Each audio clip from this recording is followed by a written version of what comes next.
எபேசு நிருபத்திலிருந்து ஒவ்வொரு வசனமாக மிக தெளிவாக அதில் எழுதப்பட்டிருக்கிற உள்ளடங்கியுள்ள அநேக புதையல்களை நாம் ஒவ்வொரு வசனமாக நாம் பார்த்து வருகிறோம். சபையானது பக்தி விருத்தி அடையவும் பூரண புருஷனாகும்படி பவுல் இந்த சபைக்கு எழுதப்பட்ட ஒரு அருமையான ஒரு நிருபம். அழைக்கப்பட்ட இந்த அழைப்புக்கு நீங்கள் எப்படி பாத்திரவான்களாக நடந்து கொள்வது என்கிற மாபெரும் ஒரு அற்புதமான ஒரு காரியத்தை இங்கே பவுல் இந்த நிருபத்திலே சொல்லுகிறதை மிக ஒரு அருமையான காரியத்தை நாம் பார்த்து வருகிறோம். ஒவ்வொரு பல நிருபங்கள் இதில் இருக்கிறது. ஆனால் எபேசு நிருபத்தை போல ஒரு அற்புதமான நிருபம், மிக சிறந்த நிருபம் என்று நாம் சொல்லலாம். இப்பொழுது 4வது அதிகாரத்திலே நாம் வந்திருக்கிறோம். இந்த 4ஆம் அதிகாரத்திலே ஒரு தகுதியுள்ள ஒரு கிறிஸ்துவ வாழ்வு, கிறிஸ்டியன் லிவிங், ஒரு கிறிஸ்தவன் எப்படி வாழ்வன், இது ஒரு பெரிய சேலஞ்சு. பாருங்க, கிறிஸ்தவர்கள் எப்படி வாழணும் அப்படின்னும் பொழுது சபைகளில் பலர் பலவிதமான தங்களுடைய சொந்த கருத்துக்களை சொல்லுவதை நான் கேட்டிருக்கிறேன். ஆனால் இங்கே பவுல் அதற்காக தான் இந்த மாதிரி நிருபங்கள்லாம் படிக்கும் பொழுது நம்மை குறித்து தேவன் எப்படி எண்ணுகிறார், நாம் எப்படி ஒரு கர்த்தருக்கு எப்படி இப்படிப்பட்ட ஒரு வாழ்க்கை வாழ்வது என்கிற காரியத்தை நாம் இதன் வாயிலாக தெரிந்து கொள்வதற்கு மிகவும் உதவியாக இருக்கிறது. எபேசர் 1ஆம் அதிகாரம், 2ஆம் அதிகாரம், 3ஆம் அதிகாரம், இந்த 3 அதிகாரத்திலும் பவுல் நிருபங்களை எழுதும் பொழுது கிறிஸ்துவை ஏற்றுக்கொண்ட ஒவ்வொருவருக்கும் என்னவெல்லாம் கொடுக்கப்பட்டிருக்கிறது என்கிற ஏராளமான நன்மைகளையும் ஆசீர்வாதத்தையும் பவுல் எடுத்து சுட்டி காட்டுகிறார். உன்னதங்களிலே சகலவித ஆசீர்வாதத்தினாலே ஏற்கனவே நீங்கள் ஆசீர்வதிக்கப்பட்டிருக்கிறீர்கள். இந்த ஆசீர்வாதங்களை சொல்லும் பொழுது அவர் சொல்லுகிறார், நாம் எப்படி பரிசுத்த ஆவியானவராலே முத்திரை போடப்பட்டு, நாம் அல்ல அவராலே நாம் அவருக்குள்ளாக அழைக்கப்பட்டு அவராலே தெரிந்து கொள்ளப்பட்டு நமக்கு இந்த ரட்சிப்பை சுவிசேஷமாக, இந்த சுவிசேஷத்தின் வல்லமை எவ்வளவு பெரியது என்பதை காட்டும்படி சொல்லும்போது சொல்கிறார், பாவத்தில் அக்கிரமத்தில் மரித்திருந்த நம்மை எப்படி தேவன் மரித்திருந்து கிறிஸ்துவை உயிரோடு எழுப்பினாரோ அதே அந்த உயிர் தெழுதின் வல்லமை மரித்து போயிருந்த நம்மை உயிரோடு கூட எழுப்பி தேவனுடைய வாக்குத்தத்தங்களுக்கும் தேவனுடைய ஆராதனை முறைகளுக்கும் தூரமாயிருந்த நாம் தேவனற்றவர்களாய், நம்பிக்கையற்றவர்களாய், வாக்குத்தத்தங்களுக்கு புறம்பாய், காணியாட்சிக்கு புறம்பாய், இப்படி தேவனற்றவர்களாய் இருந்த நம்மை அவரோ மிகுந்த இரக்கத்தினாலே, மிகுந்த கிருபையின் ஐஸ்வர்யத்தினாலே, முன்னே தூரமாயிருந்த நம்மை அவர் இரத்தத்தினாலே சமீபமாக்கி நம்மை உயிரோடு எழுப்பி உன்னதங்களில் அவரோடு கூட உட்கார வைத்து அந்த அன்பின் அகலம், நீளம், ஆழம், உயரம் எனதென்பதை அதை விவரித்து எப்படி சபையிலே இந்த சுவிசேஷ வல்லமை எவ்வளவு பெரியது என்று சொல்லும் பொழுது இருதிறத்தாரையும் ஒன்றாக்கி நடுவிலே இருந்த பகையை சிலுவையினாலே கொன்று கர்த்தர் எப்படி இந்த சபையில ஒரு பெரிய சுவிசேஷத்தின் வல்லமை எப்படி விளங்குகிறது என்று சொல்லும்போது சொல்லுகிறார், யூதர்களும் மற்ற தேசத்தாரும் புறஜாதிகள் என்று சொல்லப்படுகிறவர்கள் ஒருபொழுதும் ஒருவருக்கொருவர் ஒன்றாக இருந்ததே இல்லை. ஆனால் சுவிசேஷத்தின் வல்லமை அரசாங்கத்தால் செய்ய முடியாததை, ரோம அரசால் செய்ய முடியாததை, சுவிசேஷத்தின் வல்லமை இருதிறத்தாரையும் ஒன்றாக்கி ஒரு இடத்திலே அவர்களை இணைத்து சகோதர அன்பினாலே இவர்கள் இணைந்திருக்கிறதை பார்க்கும்போது சொல்லுகிறார், இது சுவிசேஷத்தின் வல்லமையால் உண்டானது. இப்படி இந்த சபையில இருக்கிற ஒற்றுமையை பார்க்கும் பொழுது அவர் காட்டுகிறார், எப்படி நாம் இப்படி விதமாக நாம் ஒன்றாக்கப்பட்டோம் என்று சொல்லும் பொழுது பல பிக்சரை கொடுக்கிறார். ஒன்று தேவனுடைய ராஜ்யம், இன்னொன்று குடும்பத்தாராய். ராஜ்யம் சொல்லும்போது நான் உங்களுக்கு எடுத்து காட்டினேன், நம்ம தேசத்துல இந்தியாவில் பல மொழி, பலர் பலவிதமா இருக்கிறோம். ஆனா எல்லாரும் ஒருங்கிணைந்து ஒரே தேசத்துக்குரியவர்களாக நாம் ஒருங்கிணைந்து வாழ்கிறோம். இதெல்லாம் மேட்ச் எல்லாம் பார்த்தீங்கன்னா, நம்ம அதுக்கு உதாரணம்லாம் கொடுத்தேன். இங்கிலாந்துல நடக்குது சில மேட்ச், ஆஸ்திரேலியாவில் நடக்குது. தமிழ் ஆள் பக்கத்தில் இருக்கிறாரு, இந்த பக்கம் ஒரு பஞ்சாப்கார் இருக்கிறாரு, அந்த பக்கம் ஒரு மலையாளி இருக்கிறாரு, ஒரு தெலுங்கு இருக்கிறாரு. இவரு ஒரு பால் சிக்ஸர் அடிச்சாருன்னா ஒருத்தர் கட்டி பிடிச்சாரு நம்ம ஆளுங்க. அவரு எந்த ஜாதி எந்த மொழியெல்லாம் நம்ம பார்க்கறது இல்லை. நம்ம தேசம், நம்முடையவர்கள். இது போல சுவிசேஷத்தின் வல்லமை தேசத்தில் பல மொழியாயிருந்தாலும், வித்தியாசமான பல பிரிவினைகள் இருந்தாலும், இந்த சுவிசேஷத்தின் வல்லமை எப்படி ஒரு ராஜ்யத்தில் ஒருங்கிணைந்து இருக்கிறார்கள், அது போல தேவனுடைய ராஜ்யத்தை நம்ம எல்லாம் ஒன்றாக்கி வைத்திருக்கிறது. பிறகு 2வது பிக்சர் கொடுக்கிறார், ராஜ்யம், அடுத்தது வீட்டான், அது இன்னும் கொஞ்சம் க்ளோஸ், அடுத்தது கிட்ட சர்க்கிள் போடுறாரு. ராஜ்யம் என்பது ரொம்ப பறந்து இருக்குது. அடுத்தது குடும்பம். குடும்பம்னு வரும்போது ஒருபோதும் குடும்ப விவகாரத்தில் மற்றவங்க தலையிடுறது ரொம்ப பெரிய தப்பாயிடும். அது என்னதாலும் அவங்க ஒன்னாயிடுவாங்க. அது அவ்வளோ ஒரு க்ளோஸ் ரிலேஷன் அது உள்ள இருக்குது. இப்ப சபையின் வரும்பொழுது அவர் சொல்றாரு, கிறிஸ்துவின் ரத்தத்தினாலே நம்ம எல்லாம் ஒரு குடும்பமாய் ஒன்றாய் இணைக்கப்பட்டிருக்கிறோம். அடுத்த ரிலேஷன்ஷிப் காட்டுறாரு. அதெல்லாம் உங்களுக்கு எடுத்து நான் காட்டினேன். பிறகு அவர் சொல்லும்போது சொல்றாரு, தேவனுடைய ஆலயமாக நாம் கட்டி எழுப்பப்படுகிறோம். கட்டடம் கட்டும் பொழுது அந்த நாளில் ஆலயத்தை கட்டும் போது பல கிரானைட்ஸ் கல்கள் எடுத்துட்டு வருவாங்க. ஒவ்வொரு கல்லும் ஒவ்வொரு மாதிரி இருக்கும். அந்த கல்லெல்லாம் ஒன்று பின்னாடி ஒன்று வச்சு எந்த கல் எங்க ஃபிட் ஆகுமோ அதை ஃபிட் பண்ணி, சில கல் இப்படி முறுக்கலாகும் தட்டி அழகா ஃபிட் பண்ணி, அந்த மாதிரி நம்ம எல்லாம் பல இடத்துல இருந்தோம். நம்ம எங்க தட்டணுமோ அங்க தட்டி அழகா வச்சு ஒன்னா பிளாஸ்டர் பண்ண உடனே எந்த கல் யாருன்னு தெரியல, எல்லாம் ஒரே சவரா நிக்குது.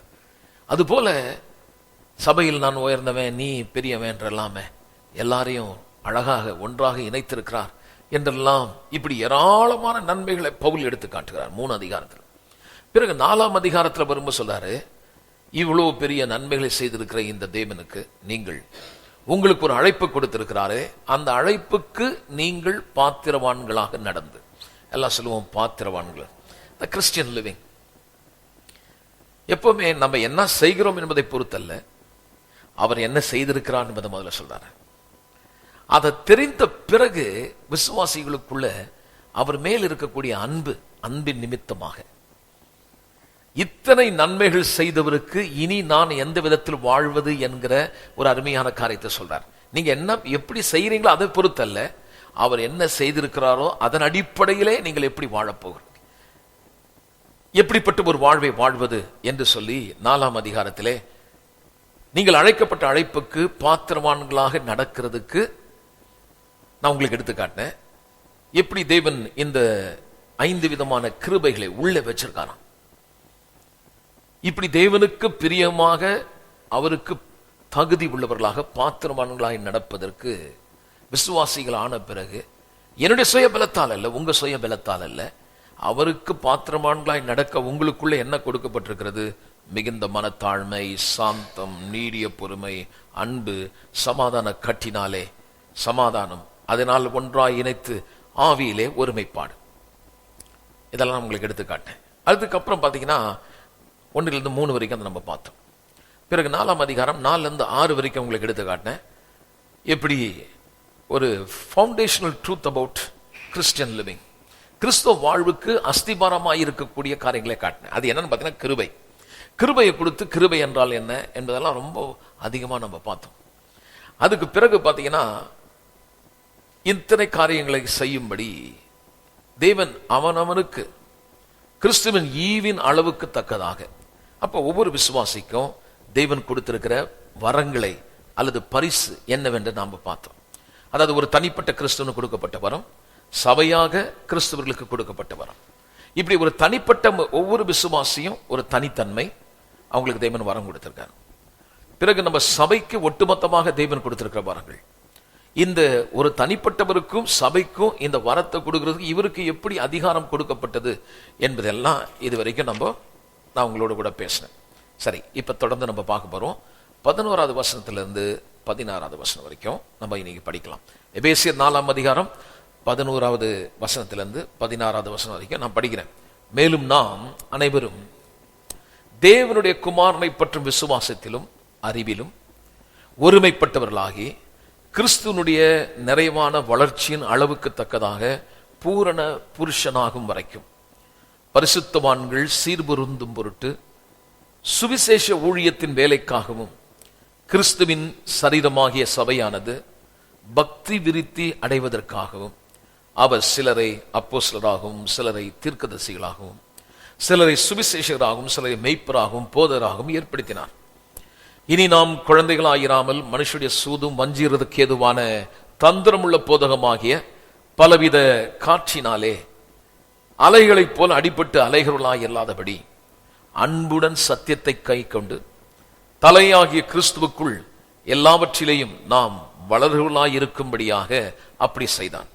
அவராலே சரீரம் முழுவதும் அதற்கு உதவியாயிருக்கிற சகல கணுக்களாலும் இசைவாய் கூட்டி இணைக்கப்பட்டு ஒவ்வொரு அவயமும் தன் தன் அளவுக்கு தக்கதாக கிரியை செய்கிறபடியே அது அன்பினாலே தனக்கு பக்தி விருத்தி உண்டாவதற்கு ஏதுவாக சரீர வளர்ச்சியை உண்டாக்குகிறது.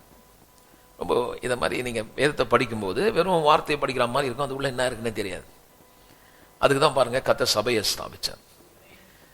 இப்படிப்பட்ட போதனைகள் நீங்கள் இங்க கேட்கறது மட்டுமல்ல, நீங்கள் கூடுமானவரை இதை வாங்கி வீட்டில் போட்டு நீங்க கேட்கும்போது உங்களுடைய தனிப்பட்ட ஒரு கிறிஸ்துவ வாழ்வு, அதாவது கிறிஸ்டியன் லிவிங், எப்படி நீங்கள் அவருக்கு பிரியமுள்ளவர்களாய் வாழ்வது என்பதை ரொம்ப நல்லா தெரிந்து கொள்வீர்கள். இங்கே அவர் சொல்லும்போது சொல்கிறார், பரிசுத்தவான்கள் சீர்பொருந்தவும் சபையானது பக்தி விருத்தி அடையும், அல்லது அவருடைய சரீரம், தேவனுடைய சபையை சரீரம் என்று சொல்லுகிறார். இந்த சரீரம் கட்டி எழுப்பும்படி பரிசுத்தவான்கள் கிறிஸ்துவின் ஊழியத்தை செய்யவும், இவைகளெல்லாம் செய்ய வேண்டுமானால் அவர்கள் they have to be perfected, அவர்கள் பூரணப்படுத்தப்பட வேண்டும். எப்படி கொண்டு வர பாருங்க. திரும்ப சொல்றேன், பரிசுத்தவான்கள் சீர்பொருந்தும் பொருட்டு சபை பக்தி விருத்தி அடையவும் அல்லது அவருடைய சரீரம் கட்டி எழுப்பப்படவும், சபையில் உள்ள விசுவாசிகள் அல்லது பரிசுத்தவான்கள் அவருக்கு சுவிசேஷ வேலையை செய்ய வேண்டுமானால் முதலாவது அவர்கள் பூரணப்படுத்தப்பட வேண்டியது அவசியமாயிருக்கிறது. பூரண புருஷனாக வேண்டும். அப்படி பூரண புருஷனாகும்படிதான் தேவன் சபையிலே போதகரை உபதேசிக்கும்படி டீச்சர் அங்க வச்சிருக்கார். சபை எதுக்காக ஸ்தாபிச்சாரு? விசுவாசி எப்படி இருக்கணும்? அப்ப பூரண புருஷனாகும்படி என்று எழுதிக்கிட்டு பாருங்க. அப்ப அது என்ன? பூரண புருஷனாகி அவங்க என்ன பண்ணணும்னா தேவனுடைய சுவிசேஷ வேலை அங்க சொல்லியிருக்கா பாருங்க. பரிசுத்தவான்கள் சீர்பொருந்தும் பொருட்டு சுவிசேஷத்தினுடைய வேலைக்காக, எல்லாம் சொல்லுங்க, சுவிசேஷத்தின் வேலைக்காக. சுவிசேஷ வேலைக்காக எதுக்கு அங்க சொல்றாரு? குமாரனை பற்றிட விசுவாசத்திலும் அறிவிலும் ஒருங்கிணைந்து ஒருமைப்பாட்டுக்குள் வந்து கிறிஸ்துவுக்குள் நல்ல வளர்ச்சி அடைந்து பூரண புருஷனா எதுக்கு மாறினா, நானு நீங்களும், அதாவது சுவிசேஷத்தை கேட்டு அந்த சுவிசேஷன் ஊழியத்தின் வேலைக்காக, இந்த சுவிசேஷத்தை இப்படிப்பட்ட ஒரு ஊழியத்திற்கு செய்யக்கூடிய அளவுக்கு நீங்க வரணும்னா அவர் பூரண புருஷனாகும்படி சபையிலே போதகரை கொண்டு அவர்களுக்கு தேவனுடைய வார்த்தை போதிக்கப்படுகிறது. அப்படி விசுவாசிகள் சபையிலே வந்து சுவிசேஷ வேலை அவர்கள் செய்யும் பொழுது தேவனுடைய சபையானது வளருகிறது, அது கட்டி எழுப்பப்படுகிறது. ஏதோ வந்தோம் ஒரு என்டர்டெயின் மாதிரி சபையில வந்து 2 பாட்டு பாடி ஒரு சாட்சியை கொடுத்து ஏதோ ஒன்று பண்ணிட்டு போறதில்லை. வரும் நாளிலே நீங்கள் கர்த்தருடைய சுவிசேஷத்தின் வேலையை செய்யும்படி, அதுக்காக கர்த்தர் வந்து உங்களை கட்டி எழுப்பும்படி சரீரமாகிய சபையானது கட்டி எழுப்பப்படாமல் போனால் அங்கே விசுவாசியின் மத்தியிலே ஒருங்கிணைந்து அல்லது ஒருமைப்பாடு அல்லது யூனிட்டி அங்கே இல்லாமல் போகிறது. அங்கே ஒரு ஒருமைப்பாடும் ஒரு யூனிட்டி இருந்து சபை கட்டி எழுப்பப்பட வேண்டுமானால் அதுல அவர்களுக்கு என்ன வேண்டுதுன்னா கிறிஸ்துவை பற்றிய விசுவாசத்திலும் அவரை குறித்த அறிவிலே அவர்கள் வளர வேண்டியது. அப்ப பூரண புருஷனாகணும்னா அவங்களுக்கு ஒரு காரியம் நடக்கப்பட வேண்டியது. ஏன்னா குமாரனை பற்றுகிற விசுவாசமும் தேவனை குறித்து அறிகிற அறிவிலே அவர்கள் வளரணும். அப்படி தேவனை குறித்து அறிகிற அறிவிலே வளரும் பொழுது அவர்கள் எப்படி இருப்பார்களானால், இனி அவர்கள் குழந்தைகளாயிராதபடி பலவிதமான போதனையினாலே அங்கெங்கும் அலசடிப்படாதபடி, தந்திரமுள்ள போதகமாகிய காற்றினாலே அலசடிப்படாதபடி நீங்கள் 13ஆம் வசனத்தை சொல்றாரு, வரங்களை தேவன் சில வரங்களை சபையிலே கொடுத்திருக்கிறார். எதற்காக? பூரண புருஷனாகும்படி சபையானது கட்டி எழுப்பப்படும்படி அங்குகளுக்கு தேவன் சொல்லுகிறார், நான் உங்களுக்கு சபையில உங்களை கொண்டு வருவது எதுக்குன்னா அந்த சபையில ஒரு என்டர்டெயின் பண்றதுக்கு அல்ல, அல்லது சுவிசேஷத்தையே திரும்ப விசுவாசிகளுக்கு சொல்றதுக்கு அல்ல. சபையில கொண்டு வந்து அந்த சபை விசுவாசி அல்லது தேவனுடைய பிள்ளைகள் பூரண புருஷனாகவும் வளரவும், மெச்சூரிட்டிக்கு வரவும், கம்ப்ளீட் ஆகவும், நிறைவுள்ளவர்களாய் மாறவும் அவர்கள் சபைக்கு வந்து போதகரால் தேவனுடைய வார்த்தையை கேட்டு அவங்க வளரணும். திரும்ப சுவிசேஷத்தை சொல்லுகிறது அல்ல. ஏன் வேதம் சொல்லுகிறது? எப்படி பரிசுத்தவான்களாக தேவனுக்கு பிரியமானவர்களாக பூரணப்படுத்தப்படும்படியாக. எல்லாம் சொல்லுவோம், தேவனை பூரணப்படுத்தும்படி. திரும்ப சொல்லுங்க. அப்ப ரெண்டு பூரணப்படுத்துதல் என்று சொல்லும் பொழுது ரெண்டு தன்மைகளை, 2 ஆஸ்பெக்ட்ஸ், ரெண்டு காரியத்தை நம்ம பார்க்கலாம். தனிப்பட்ட விதத்திலே விசுவாசியே தேவன் எப்படி ஒரு தனிப்பட்ட விதத்தில் அவரை பூர்ணமாக்குகிறார். பிறகு தனிப்பட்ட விதத்திலே ஒரு விசுவாசி தேவனுடைய வார்த்தையினாலே ஒரு பெர்ஃபெக்ட் அல்லது பூரணத்துக்குள் வந்த பிறகு இப்படி ஒவ்வொரு விசுவாசியும் பூரணராகப்பட்டு ஒன்றாக ஒரே மனமாய் ஒருங்கிணைக்கப்படும் பொழுது தேவனுடைய சபையாக கட்டி எழுப்பப்படுகிறது. சரி, கவனிப்போம். இப்படி நாம் எல்லோரும் ஒரு தனிப்பட்ட விதத்திலே தேவனுடைய வார்த்தையை கேட்டு இனி நீங்கள் குழந்தைகளாயிராதபடி, பலவிதமான போதனையினாலே அலசடி பண்ணாதபடி, பூரண புருஷனாகும்படி, தேவனை அறிகிற அறிவிலே நீங்கள் அந்த சுவிசேஷத்திலே இனியும் சபைக்கு வந்து சுவிசேஷத்துக்காக கர்த்தர் உங்களை கொண்டு வரல. நீங்க சுவிசேஷத்தை கேட்டு விசுவாசி ஆயிட்டீங்க. அல்லேலூயா சொல்வோமே. சுவிசேஷம் என்றால் இயேசு நமக்காக மரித்து அடக்கம் செய்யப்பட்டு உயிரோடு எழுப்பப்பட்டது. இது நிமித்தம் நீங்கள் விசுவாசித்தீர்கள், இப்பொழுது ரட்சிப்பை பெற்றுவிட்டீர்கள். ரட்சிப்பை பெற்ற பிறகு இப்ப நீங்க தேவன் என்ன பண்றாருன்னா, சபையில் போதகரை வைத்து இனி நீங்கள் வருநாளிலே குழந்தையாவே இல்லாதபடி, பலவிதமான தந்திரமான போதனைகளால் அடிபட்டு அலசடிப்படாதபடி, நீங்க வளரும்படி, பூரண அறிவுக்கேற்ற விதத்திலே சபை மக்கள் ஒவ்வொரு தனிப்பட்ட விதத்திலே வளர்ச்சி அடையும்படி, அல்ல சொல்லுவோம் வளர்ச்சி அடையும்படி. திரும்ப சொல்லுவோம். அப்ப ஒரு தனிப்பட்ட விதத்தில் ஒரு விசுவாசி பூரணமாகிறது மட்டுமல்ல, சபையாக ஒவ்வொரு விசுவாசியும் வளர்ந்து எல்லாரும் ஒட்டுமொத்தமாக ஒரு சரீரமாக சபை எப்படிதான் கட்டி எழுப்புறாரு பாருங்க. இதுதான் சபையில இருக்கக்கூடிய போதக சபையை எழுப்பதனுடைய ஒரு மையமான நோக்கமே இதுதான்.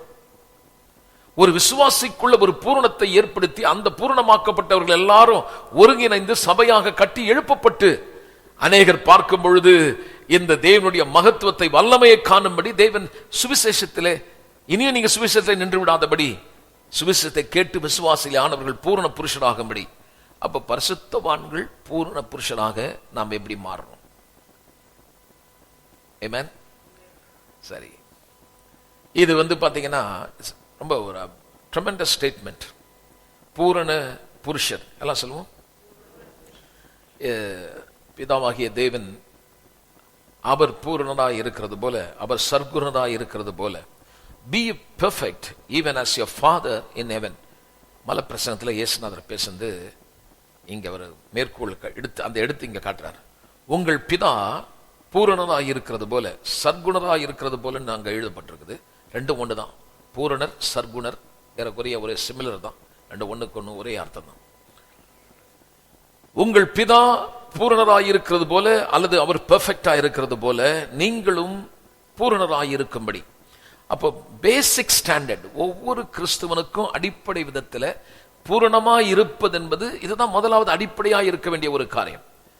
தேவ சித்தம் உங்களை குறித்து, ஒவ்வொரு விசுவாசியை குறித்து தேவனுடைய நோக்கம் என்னவென்றால், நீங்கள் ஒரு பூரண புருஷனாக வளரணும். சபை மக்கள் சபையை ஏற்படுத்தி அங்கே ஒரு போதகரை கொண்டு வந்து நீங்கள் பூரணராய் மாறும்படி கர்த்தர் வைத்திருக்கிறார். அப்ப முதலாவது தனிப்பட்ட விதத்துல ஒவ்வொரு விசுவாசியும் நீங்க எப்படி வளர்ந்து பூரணமாவது என்பதை குறித்து வேதத்திலிருந்து நம்ம பார்க்க போறோம். இதனுடைய பொருள் என்னன்னு பாத்தீங்கன்னா, கிரேக்க மொழியில எப்படி எழுதியிருக்குது, கட்டார்டிசோ அப்படின்ற ஒரு வார்த்தை பயன்படுத்தப்பட்டிருக்கு. இப்போ பூரணம் என்ற வார்த்தை அதாவது பாவமே இல்லாத ஒரு வாழ்க்கை அல்ல. விசுவாசி ஆன பிறகு பாவமில்லாத ஒரு அளவுக்கு ஒரு பரிபூர்ண ஒரு சர்க்குணம் அப்படின்னு இல்லை. அது அதனுடைய அர்த்தம் அல்ல. அதனுடைய பொருள் என்னன்னா, fully equipped, mature, complete, full grown. அதாவது என்ன வார்த்தை பயன்படுத்தப்பட்டிருக்குன்னா, முழுமையாய் தேவன் வைத்திருக்கிற எல்லா விதத்திலும் அவராலே நிரப்பக்கூடிய ஒரு விதத்திலே முதிர்ச்சியான ஒரு மனுஷனாய், நிறைவு பெற்றவனாக, முழுமையான வளர்ச்சி உள்ளவனாக. அதனால அப்படின்னு நீங்க அப்படின்னா பாவமே இல்லாதவன் என்பதல்ல. இதுல பாத்தீங்கன்னா மூன்று குறிப்பிட்ட காரியம். இந்த பர்சனல் பெர்ஃபெக்ஷன், அந்த பூரணர் என்ற வார்த்தைக்கு மூன்று விதத்துல பவுல் இங்கே எடுத்து காட்டும்படி அவர் விரும்புற அந்த வார்த்தை உள்ள இருக்கு, அந்த அர்த்தம் இருக்கு. ஒரு தனிப்பட்ட விதத்திலே விசுவாசி எப்படி நாம் பூரணராக இருப்பது என்று சொல்லும் பொழுது, எப்படி நம்ம பூரணர் ஆக்கப்பட்டோம், அதாவது பூரணராகும்படி அப்படின்னு சொன்ன உடனே பர்சனல் பெர்ஃபெக்ஷன், ஒரு தனிப்பட்ட விதத்தில் நான் எப்படி பூரணராக இருக்கிறேன். இது நம்மளால வர்றதில்ல, தேவனால் உண்டாகிறது. எல்லாம் சொல்லுவோம், தேவனால் உண்டாகிறது. இதுதான் கிறிஸ்துவத்துக்கும் வெளியில இருக்கிற மதங்களுக்குள்ள வித்தியாசம். நம்ம எல்லாருமே பல மதத்தினுடைய பின்னணியிலிருந்து நம்ம வந்தோம். இந்த பூரணர், சர்க்குணர், பரிசுத்தம் அப்படின்னு உடனே நம்ம மைண்ட்ல என்ன வருதுன்னா, நம்ம என்னென்ன பண்ணணும், நான் என்ன பண்ணணும், எப்படி கர்த்தரை இம்ப்ரெஸ் பண்ணணும்னு பார்க்கிறோம். முக்கியமான அதனுடைய அடிப்படையான அல்லது முக்கியமான ஒரு உள் கருத்தை நம்ம விட்டுறோம், தவறிடும். அதனாலதான் அவங்க விசுவாசி வாழ்க்கை என்னன்னு பாத்தீங்கன்னா, அந்த பரிசுத்தம், அந்த பூரணத்தில் சொல்லும்போது தங்களுடைய சுய முயற்சியை கொண்டு செய்யறதுனால அவங்களுக்குள்ள ஒரு பெரிய டிசப்பாயின்மெண்ட், தோல்வி. பிறகு பாத்தீங்கன்னா ஆதியிலிருந்து அன்பு குறைந்து போகிறது, வேதம் வாசிக்கிறது இல்ல, ரட்சிப்பு குறித்த ஒரு சந்தேகம் உண்டாயிடுது. இப்ப இது மாதிரி இல்லாத ஒரு பட்சத்தில் ஏற்ற தாழ்வுகள், சில தவறான காரியங்கள், பாவத்தின் செயல்கள் இடையிடையே விசுவாசி தவறி போகும் பொழுது சில நேரத்தில் பிரசங்கத்தில் நீ அதை செய்தியா, இப்படி பூரணமாகலையே, நீ இப்படி பண்ணலன்ன உடனே அந்த நபர் கேட்க கேட்க அவருக்குள்ள என்ன எண்ணம் உண்டாயிடுதுன்னா, உண்மையாவே நான் ரட்சிக்கப்பட்டிருக்கேனா என்ற ஒரு எண்ணம் உண்டாயிடுது. நான்லாம் கோயிலுக்கு போன புதுசுல இப்படி பல முறை போதிக்கும் பொழுது நான் கேட்டிருக்கும் போது எனக்கே சில நேரத்தில் அப்படி சந்தேகம் உண்டாயிடும், நம்மளுக்கு ரட்சிக்கப்பட்டிருக்கோமா. ஏன்னா அந்த அளவுக்கு இதை செய்தியா அதை செய்தியான்னு சொல்லி இந்த நியாயமான அல்லது ஒழுக்கமாக வாழும்படியான அதே அந்த 10 கட்டளையை சபையில கொண்டு வந்து அதை போதிச்சாங்க. இதை செய்தியா அதை பண்ணியான். இப்ப பாருங்க, ஒரு தனிப்பட்ட விதத்திலே நான் எப்படி தேவன் பூரண புருஷனாகும்படி என்று சொல்லும் பொழுது, ஏன் பூரண புருஷனாக்குறாரு? அந்த விசுவாசி சுவிசேஷ வேலையை செய்யணும். சுவிசேஷ வேலையை செய்து அதன் வழியாக சபையானது கட்டி எழுப்பப்பட்டு,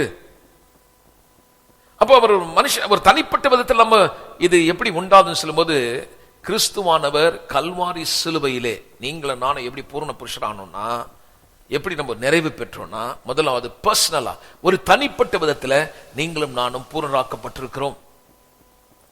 இது நம்மால் உண்டானதல்ல. எல்லாம் சொல்லும், இது என்னால் உண்டானதல்ல. என்னை பூரணப்படுத்தும்படி, கிறிஸ்துவுக்குள் நான் நிறைவாய் பூரணப்படுத்தும்படி, என் ஆவியிலே நான் பெற்றுக்கொள்ளும்படி தேவன் அழிவுள்ள வித்தினால் அல்ல, அழியாத வித்தினாலே என்னையும் உங்களையும் மறுபடியும் ஜனிப்பித்திருக்கிறான்.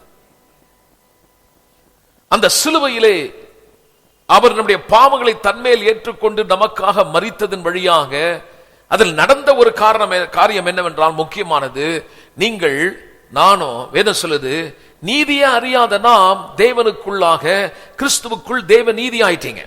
தேவ நீதி என்றால் தேவனுக்கு முன்பாக எந்த விதமான குற்ற மனசாட்சி இல்லாதபடி பெர்ஃபெக்டாக ஒரு பூரணராக வந்து நிற்கும்படியான ஒரு தகுதி. அல்லேலூயா சொல்லுவோமே. சபை மக்கள் இதெல்லாம் தெரிஞ்சாதான் என்ன இருந்தாலும் தைரியமா நீங்க ஜெபம் பண்ணுவீங்க. பழைய ஏற்பாட்டு காலத்தில் அப்படி போய் நிற்க முடியாது. ஒரு மனுஷனும் போய் தேவனுடைய சமூகத்தில் போய் நிற்கும்படியான தகுதி அவங்களுக்கு இல்ல, தகுதி கிடையாது. அதனால அங்க என்ன நடந்ததுன்னு பாத்தீங்கன்னா, பவுல் சொல்றாரு, உங்க யோசிச்சு பாருங்க, 1ஆம் அதிகாரத்துல 2ஆம் அதிகாரத்துல அந்த பேசிட்டு வரும்போது சொல்றாரு, நீங்க எப்படி இருந்தீங்கன்னு கொஞ்சம் யோசிச்சு பாருங்க. முன்னே தேவனற்றவளாய் நம்பிக்கையற்றவளாய் தேவனுடைய ராஜ்யத்துக்கு தூரமாய் இருந்தீர்கள். இதெல்லாம் உங்களுக்கு சொல்லும் போது ஒருவேளை புரியாம இருக்கலாம். இதெல்லாம் அந்த நாள்ல யூதர்கள் இருந்ததுனால கிரேக்கர்கள் புரட்சி தேசத்துக்காரங்க ஒன்னா இருந்து தேவன் ஆராய்ச்சினா அவங்களுக்கு ஒரு காரியம் நல்லா விளங்குச்சு.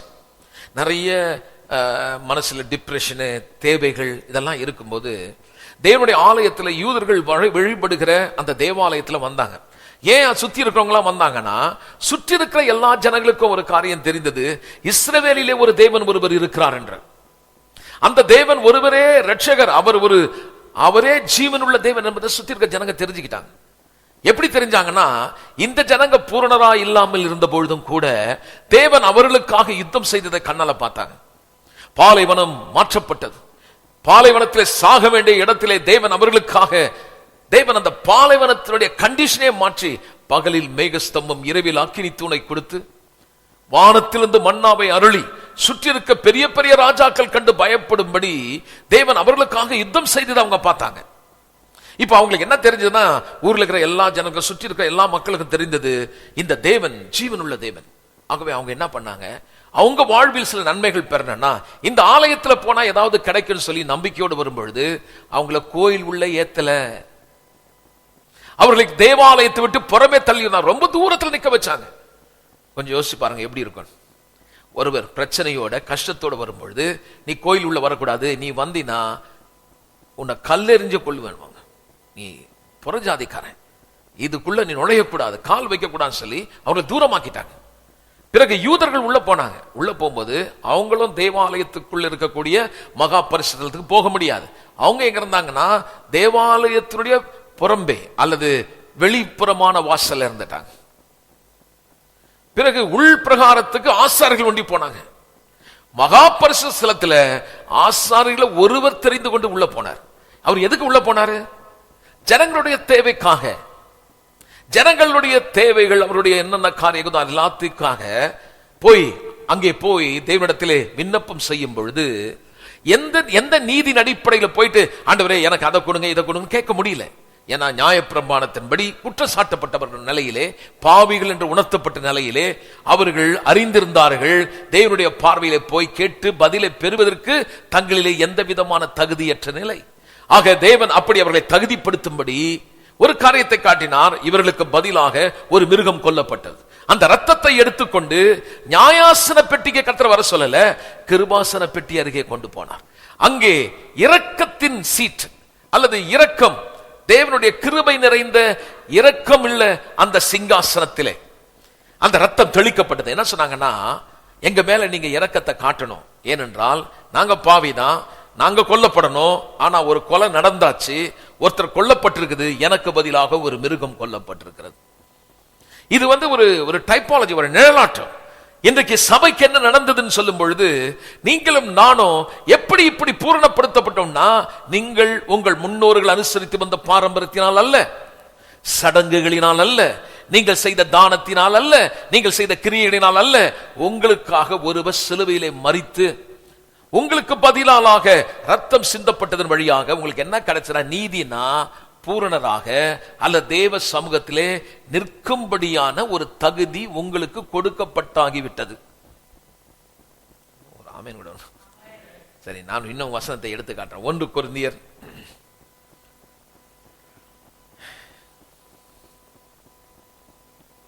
1ஆம் அதிகாரம் 1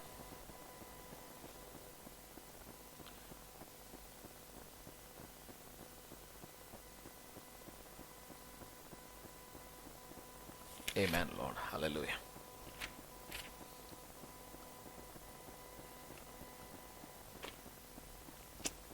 Glory. சந்தோஷமா இருக்கீங்களா? எவ்வளவு பெரிய காரியம் நமக்கு நடந்திருக்கு பாருங்க.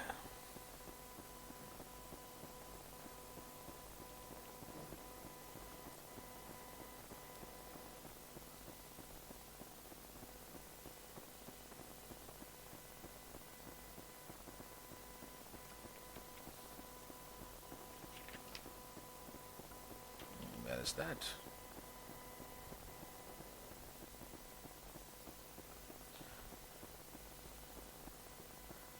சரி, முதலாவது எபிரேயர் 10ஆம் அதிகாரம் 14வது வசனம் படிப்போம். எபிரேயர் 10ஆம் அதிகாரம் 14, இது அப்புறம் பார்க்கலாம். எபிரேயர் 10ஆம் அதிகாரம் 14வது வசனம்.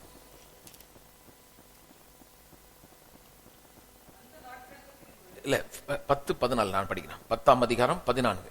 பரிசுத்தமாக்கப்படுகிறவர்களை ஒரே பலியினாலே அவர் என்றென்றைக்கும் பூரணப்படுத்த போகிறதில்ல, பூரணப்படுத்தி இருக்கிறார். பாஸ்ட் டென்ஸ் நல்லா கவனிக்கணும். பரிசுத்தவான்கள் சீர்பொருந்தும் பொருட்டு பூரண புருஷனாகும் வரைக்கும் போட்டிருக்கு இல்லையா? அப்பனா நீங்க சபையில என்ன பண்றோம், ஒரு ஆளை பூரணப்படுத்தணும் என்ற விதத்துல நீ அதை செய்தியா இதை செய்தியா இல்ல, நல்லா கவனிங்க. இந்த பூரணப்படுத்துதல் என்று சொல்லும் பொழுது முதல்ல உங்களுக்கு என்ன நடந்திருக்குன்னு தெரிஞ்ச பிறகுதான் இந்த வார்த்தையோட முழு அர்த்தம் என்னன்னு நமக்கு விளங்கும். சில நம்ம புரியாதனால மேலோட்டமா வசனத்தை எடுத்துட்டு அவங்க என்ன சொல்றாங்க, நீ பூரணப்படணும், நீ இன்னும் பரிசுத்தம் சரியில்லை, உங்களை சரி கிடையாது, உன் கேரக்டர் சரி கிடையாது, நீ அது இல்லை இது இல்லை, கத்தருக்குள்ள நீ இன்னும் மாறணும் என்றது போல பாவி என்ற ஒரு சிந்தையை கொண்டு வந்துடுறாங்க. இங்க என்ன சொல்றாருன்னா, பர்சனல் பெர்ஃபெக்ஷன், ஒரு தனிப்பட்ட விதத்திலே விசுவாசி பூரண புருஷன் ஆகும்படிக்கு என்ன சொல்லும் பொழுது, முதலாவது நீங்க பூரண புருஷன் ஆகணும்னா, மெச்சூர்ட் ஆகணும்னா, கம்ப்ளீட் ஆகணும்னா சில காரியம் முதல்ல நமக்கு தெரியணும் என்ன நடந்ததுன்னு. ஒருபோதும் இது நம்மால் உண்டாகிறதல்ல, இது தேவனாலே. எப்படின்னா, ஒரே தரம் 10ஆம் அதிகாரம் 14வது வசனம், பரிசுத்தமாக்கப்படுகிறவர்களை அல்லது பூரணமாக்கப்படுகிறவர்களை ஒரே பலியினாலே அவர் தாமே எனக்கு பதிலாக உங்களுக்கு பதிலாக பலியானதினாலே என்றென்றைக்கும் எல்லாம் சொல்லுவோம் பெர்ஃபெக்ட் forever, என்றென்றைக்கும் பூரணப்படுத்தி இருக்கிறார். எத்தனை பேர் இந்த வார்த்தையை விசுவாசிக்கிறீங்க? பிசாசு உங்களை குற்றப்படுத்துமா சொல்லணும், சாத்தானே எனக்கு கொடுக்கப்பட்ட இந்த மீட்பு, இந்த ரட்சிப்பு டெம்பரரி கிடையாது. என் தேவன் என்னை பூரணப்படுத்தி இருக்கிறார். எப்போ? என்றென்றைக்கும். வெளிப்புறமான மனிதன் அல்ல நீங்கள், வெளியே இருக்கக்கூடிய மனிதன் அல்ல நீங்கள் உண்மையான மனிதன், உள்ளே இருக்கக்கூடிய மனிதனே உண்மையான மனிதன். எல்லாம் சொல்லுவோம், உள்ளே இருக்கக்கூடிய மனுஷனே உண்மையான மனுஷன். அப்ப ரட்சிப்பு என்பது வெளிப்புறமான மனுஷனுக்கு ஏற்படல. ரட்சிப்பு என்பது உள்ளே வாழ்ந்து கொண்டிருக்கிற உண்மையான மனிதன் ரட்சிக்கப்பட்டிருக்கிறான். நீங்கள் ஆவியாய் இருக்கிறீர்கள், உங்கள் ஆவியிலே உங்களுக்கு ஒரு காரியம் நடந்திருக்கிறது. தேவன் ஆவியாய் இருக்கிறார். இந்த ஆவி மரித்து போன நிலைமையிலே எபேசியர் 2ஆம் அதிகாரம் சொல்லும்போது சொல்றாரு, முன்பு நீங்கள் பாவத்தினாலே மரித்து போன செத்து போன நிலைமையிலே இருந்தீர்கள். கிறிஸ்து உயிரோடு எழுப்பப்படும் பொழுது நீங்களும் அவரோடு கூட உயிரோடு எழுப்பப்பட்டிருக்கிறீர்கள். எதனால? சுவிசேஷத்தினால. அப்ப உள்ளே அவர் உங்கள் உள்ளே வாழ்ந்து கொண்டிருக்கிற உண்மையான மனுஷனாலே, ரட்சிப்பினாலே உங்கள் ஆவியில நீங்கள் பூரணப்படுத்தப்படுகிறதல்ல, ஏற்கனவே நீங்கள் பூரணப்படுத்தப்பட்டாகிவிட்டது. நீங்கள் பாவிகள் அல்ல, நீங்கள் தேவனுடைய நீதி. நீங்க செய்கிற கிரியைகளினால் நீங்கள் நீதி அல்ல, உங்கள் கிரியைகளை பொறுத்தல்ல, அவர் செய்த கிரியையினாலே நீங்கள் தேவன் நீதி ஆயிட்டீங்க. நல்லா கவனிங்க. இப்ப இப்படி சொல்லும் போதே உங்களுக்கு மனசுல கேள்வி வந்துட்டே இருக்கும், அப்ப நான் எப்படி வேணா செய்யலாமா, நான் எப்படி பூர்ணனா அப்ப என்னது? வரேன், மெதுவா வரும், எங்கூடிய மெதுவா வாங்க. நான் பிரசங்கம் பண்ணும் போதே என்ன ஓவர்டேக் பண்ண கூடாது, வேகமா நீங்க வேற ஒன்னும் சிந்திக்க கூடாது, மெதுவா என் முன்னாடியே வரணும். நான் டெல்லியில ஒரு இடத்துக்கு போனேன் பாருங்க, அங்கிருந்து ஒரு பஸ்ல கொண்டு போனான் ஒரு கோட்டைக்கு. அந்த கோட்டையில பாத்தீங்கன்னா கிட்டத்தட்ட 300-400 வாசல் இருக்கும். உள்ள போயிட்டீங்கன்னா நீங்க வெளியே வரவே முடியாது. உங்களை கொண்டு போனவங்க கூட இருந்தா நீங்க உள்ள வெளியே வரலாம், இல்லைன்னா உள்ளே இருக்க வேண்டியதுதான், நீங்க வரவே முடியாது. போவீங்க, அப்படி பார்த்தா வேற ஃபர்ஸ்ட் ஃப்ளோர் போயிடுவீங்க, கீழே நடக்கிற மாதிரி இருக்கும். பார்த்தா 4வது அடுக்கு போயிட்டு இருப்பீங்க, கீழே வரணும்னு பார்ப்பீங்க, வரவே முடியாது. அதே மாதிரிதான் இதுவும். சொல்லும் போது நல்லா கவனிச்சுட்டே வரணும். என்னை விட்டு நீங்க முன்னாடி போயிட்டுனா நீங்க தப்பு மிஸ் ஆயிடுவேன், காணாம போயிடுவீங்க. அதனால பூரண உடனே மைண்டுக்குள்ள என்னது இன்னும் பேசுறான், பூரண அப்ப நான் எப்படி வேணா வாழ்ந்துக்கலாம் அப்படிலாம் யோசிக்க கூடாது. மெதுவா என் கூடவே வரணும். கவனிக்கிறீங்களா? அல்லேலூயா. அப்போ வேதம் சொல்லுகிறது, ஒரே தரம் அவருடைய பலியினாலே நீங்கள் பூரணமாக்கப்பட்டீர்கள். அப்போ இது என்னன்னா, this is our position before our God. நமக்கு தேவனாலே கொடுக்கப்பட்ட அந்தஸ்து. இப்ப தேவனுக்கும் உங்களுக்கும் நடுவே தேவனுக்கும் நமக்கும் இப்ப என்ன ஒரு நிலை, அவருக்கு முன்னாடி போய் நிக்கிறதுக்கு நமக்கு கொடுக்கப்பட்டிருக்கிற நிலை. நான் என்ன எப்படிப்பட்ட நான் வந்துட்டேன்னா, நீங்களும் நானும் ரட்சிப்பினாலே அவருக்கு போய் முன்னாடி நிக்கிறதுக்கு நீங்க பூர்ணப்படுத்தப்பட்டாகிடுச்சு. இப்ப நீங்க போலாம், தைரியமா போலாம், தைரியமா போலாம். பழைய ஏற்பாட்டுல பாவத்தோட உள்ள போனா அவன் செத்து போயிடுவாங்க. அதனாலதான் இடுப்புல ஒரு கயிறு. ஆனா இப்ப புதிய உடன்படிக்கையில நீ என்ன பாவம் பண்ணாலும் நீ ஓட வேணாம், நீ வரலாம், நீங்க வரலாம், வேதத்தை படிக்கலாம், ஆராதிக்கலாம். உங்களை குற்றப்படுத்துறதுக்கு சாத்தானுக்கு அதிகாரம் இல்லை. உங்களை நித்தியமாய் பூரணமாய் என்றென்றைக்கும், டெம்பரரி கிடையாது, நிரந்தரம் அல்லாதது அல்ல, நிரந்தரமா பூர்ணமாயிட்டீங்க. எப்ப வேணாலும் போலாம். புரியுதா உங்களுக்கு? நீங்க தப்பு பண்ண உடனே பிசாசு பண்ணுவான் பாருங்க. ஜெபம் பண்ணும்போது உங்களை படிக்கிறது விட மாட்டான், வேதம் படிக்க விட மாட்டான். ஒரு குற்ற மனசாட்சி, நீ தப்பு பண்ணிட்டியே, நீ இதை செய்தியே அதை செய்தியே, அவன் நியாயப்பிரமாணத்தை கொண்டு வந்து காட்டுறான். உடனே நீங்க தெரியணும், சுவிசேஷ வேலையை கொடுத்து கர்த்தர் இந்த சபையை ஏற்படுத்தி ஒரு போதகரை எதுக்கு வச்சிருக்காருன்னா, உனக்கு கொடுக்கப்பட்ட இந்த ரட்சிப்பு, இந்த அந்தஸ்து, இந்த பூரணம், இது டெம்பரரி கிடையாது, அநித்தியமானது அல்ல, நித்தியமானது. எல்லாம் சொல்லுவோம், நித்தியமானது. திரும்ப சொல்லுவோம். அப்போ நம்ம கிறிஸ்தவனா மாறும் பொழுது அவருக்குள்ள நமக்கு என்னென்ன கொடுக்கப்பட்டிருந்ததுதான் 1, 2, 3 அதிகாரத்தில் பவுல் சுட்டி சுட்டி காட்டுறார். அவரால் உங்களுக்கு என்ன கொடுக்கப்பட்டது? ஒரு சுவிசேஷம் கேட்டு நீங்க விசுவாசில ஆனீங்க பாருங்க, அந்த சுவிசேஷகரால நீங்க ஆகல. எல்லாத்தான் ஒரு ஆமென் சொல்லுவோம். எல்லாம் என்ன பண்றது, இப்படிலாம் சொல்லும் போது ஒரே தான் எடுத்துன்னா நான் தான் சொல்லி ரட்சிப்புக்குள்ள கொண்டு வந்தேன்றோம் நம்ம. ஆனா பவுல் சொல்றாரு, கொஞ்சம் உஷாராரு, ஏமாந்துராத. சில பேர் இந்த மாதிரி நடுவில் பூந்து பல விதமான போதனையை கொடுத்து உன்னை அலசடி பண்ணிடுவாங்க. ஏன்னா இப்ப பவுல் எங்க இருக்கிறாரு? ஜெயில இருக்கிறார். இந்த விசுவாசியை கலங்கடிச்சு அவன் இழுத்துட்டு போக பாக்குறான். அந்த விசுவாசிகள் சபையில ஒருங்கிணைந்து ஒரே மனமாக தேவனுடைய ஆலயமாக கட்டி எழுப்பப்படுறதுக்கு அலசடிப்படாம இருந்து அங்க லெட்டர் எழுதுறாரு. உனக்கு என்ன நடந்தது தெரியுமா? நான் பண்ண பிரசங்கத்தில் நீ ரட்சிக்கப்படல. நான் பிரசங்கம் பண்ண, விதைச்சேன், தண்ணி ஊச்சன. ஆனா ஒரு காரியம் உனக்கு நடந்திருக்குது. அது என்ன? செத்து போயிருக்கிற ஒரு ஆளு பக்கத்துல போய் நீ பேசினா அவருக்கு ஏதாவது புரியுமா? அவர் செத்து இருக்கிறார், அவருக்கு கேட்காது. அப்போ பேசுறது ஒரு ஆளுக்கு புரியணும்னா முதல்ல அவருக்குள்ள உயிர் வரணும். அப்ப நான் பண்ற பிரசங்கம் உங்களுக்கு புரியணும்னா முதல்ல உங்க ஆவியில உயிர் வரணும். அப்ப என்ன நடந்ததுன்னா, ஒரு பிரசங்கியார் பிரசங்கத்தால நீங்க ரட்சிப்பு பெறல, உயிர் மீட்சி பெறல.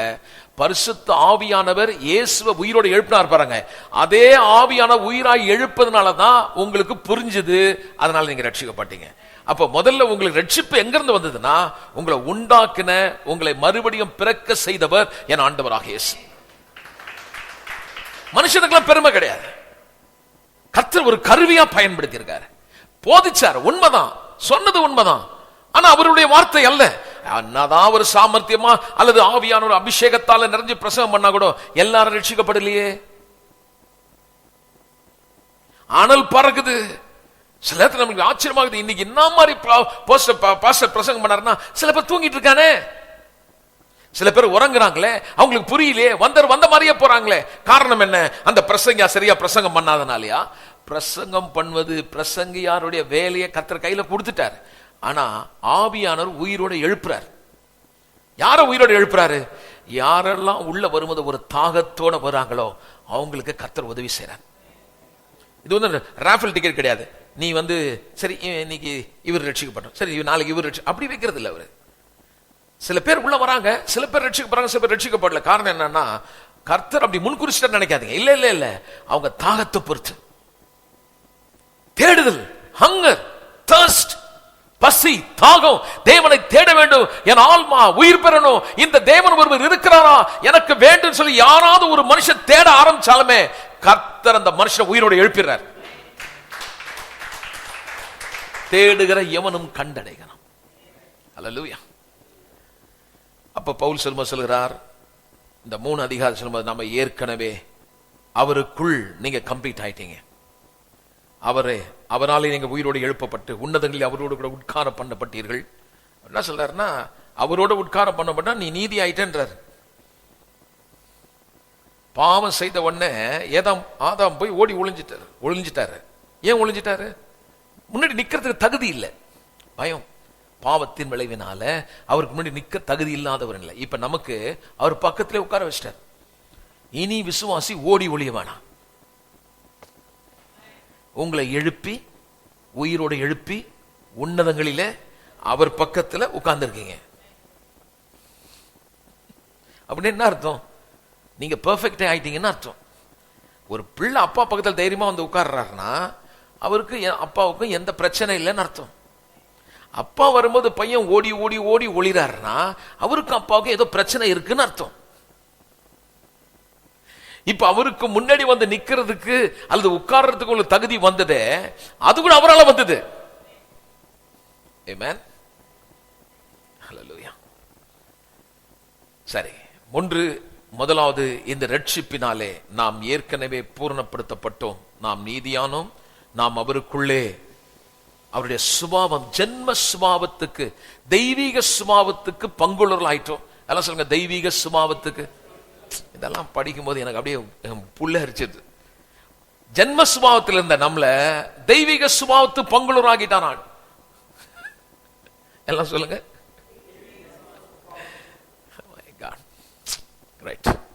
எல்லாம் சொல்லுங்க, தெய்வீக சுபாவம். அவருக்கும் உங்களுக்கும் அவர் சொல்றாரு, நீ என்னுடையவள், நீ என்னுடையவன் என்கிற ஒரு உறவை ஏற்படுத்தி, அழிவுள்ள வித்தினாலே அல்ல, அழியாத வித்தினாலே அவருக்கு முன்பாக எந்த விதமான குற்ற மனசாட்சி இல்லாமல் நிறுத்தி, மணவாளம் வரப்போறானா உன்னை மணவாட்டிய சுத்தம் பண்ணி வச்சிருக்காரு. இப்போ உங்களை அழகாக்கிட்டார்.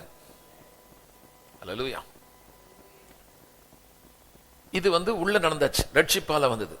அப்புறம் அல்டிமேட் பெர்ஃபெக்ஷன், இறுதியாக நடக்கிற இன்னொரு பூரணம் இப்போ ஆவியில நடந்துச்சு. அது நம்ம செய்யல, அது அவரும் செய்தார். ஒரு அல்லேலூயா சொல்லுவாங்க. இப்ப ரெண்டாவது ஒண்ணு நடக்க போகுது, இறுதியிலே பூரணம். எல்லாம் சொல்லுவோம். அது என்னன்னு பாத்தீங்கன்னா, நமக்கு பூரணப்படுத்தப்பட்ட பிறகு, ஆவியிலே நீங்கள் பூரணராக்கப்பட்ட பின்பு அடிஷனலா ஒரு தனிப்பட்ட விதத்தில் பூரணப்படுத்துறது மட்டுமல்ல, இன்னொரு காரியத்தை செய்றார். எபிரேயர் 12ஆம் அதிகாரம் 23வது வசனம். பரலோகத்திலே பேர் எழுதியிருக்கிற முதற் பேரானவர்களின் சர்வ சங்கமாகிய சபையினிடத்திற்கும் யாவருக்கும் நியாயாதிபதியாக தேவனிடத்திற்கும் பூரணமாக்கப்பட்ட நீதிமான்களுடைய ஆவிகளிடத்தும். அப்ப இது வேற ஒரு இடம் காட்டுது. நீங்க இந்த உலகத்தில் வாழும் பொழுது இங்கே உங்கள் ஆவியிலே நீங்கள் பூரணப்படுத்தப்பட்டிருக்கிறீர்கள். இன்னொன்னு சொல்லுது, இந்த சரீரத்தை விட்டு நீங்க வெளியே போகும் பொழுது, ராமேன்னு சொல்லுவாங்க, சரீரத்தை விட்டு நீங்கள் வெளியே போகும் பொழுது நீங்கள் இன்னொரு இறுதியிலே நடக்க போகிற ஒரு பூரணம். ஒன்னு ஏற்கனவே பர்சனலா ரட்சிப்பின் வழியாக நடந்தாச்சு. இறுதியானது எப்படி நடக்க போகுதுன்னா, கெயின் பை குளோரிபிகேஷன். நீங்கள் மகிமையிலே திரும்பவும் இந்த ஆவியிலே உயிரோடு எழுப்பப்பட்ட நீங்கள், உங்கள் சரீரம் மரித்து மண்ணோடு மண்ணாய் ஒன்றுமில்லாமல் போனாலும் எக்காலம் தொனிக்கையிலே தேவன் நம்மை திரும்பவும் மகிமையிலே உயிரோடு எழுப்புவார். எனக்கு இதெல்லாம் படிக்கும் போது ரொம்ப ஆச்சரியமா, இந்த சரீரத்தை அழிக்கவே முடியாது. சொல்லுவோம், அழிக்கவே முடியாது. ஒரு மாறம் அழிக்க முடியாது. தேவன் சிருஷ்டித்ததை ஒண்ணு கூட மனுஷனால அழிக்க முடியாது. பாத்தீங்களா நீங்க? You cannot destroy that. அழிக்கணும்னு நினைச்சா அந்த மாறிக்கிட்டே போகும்.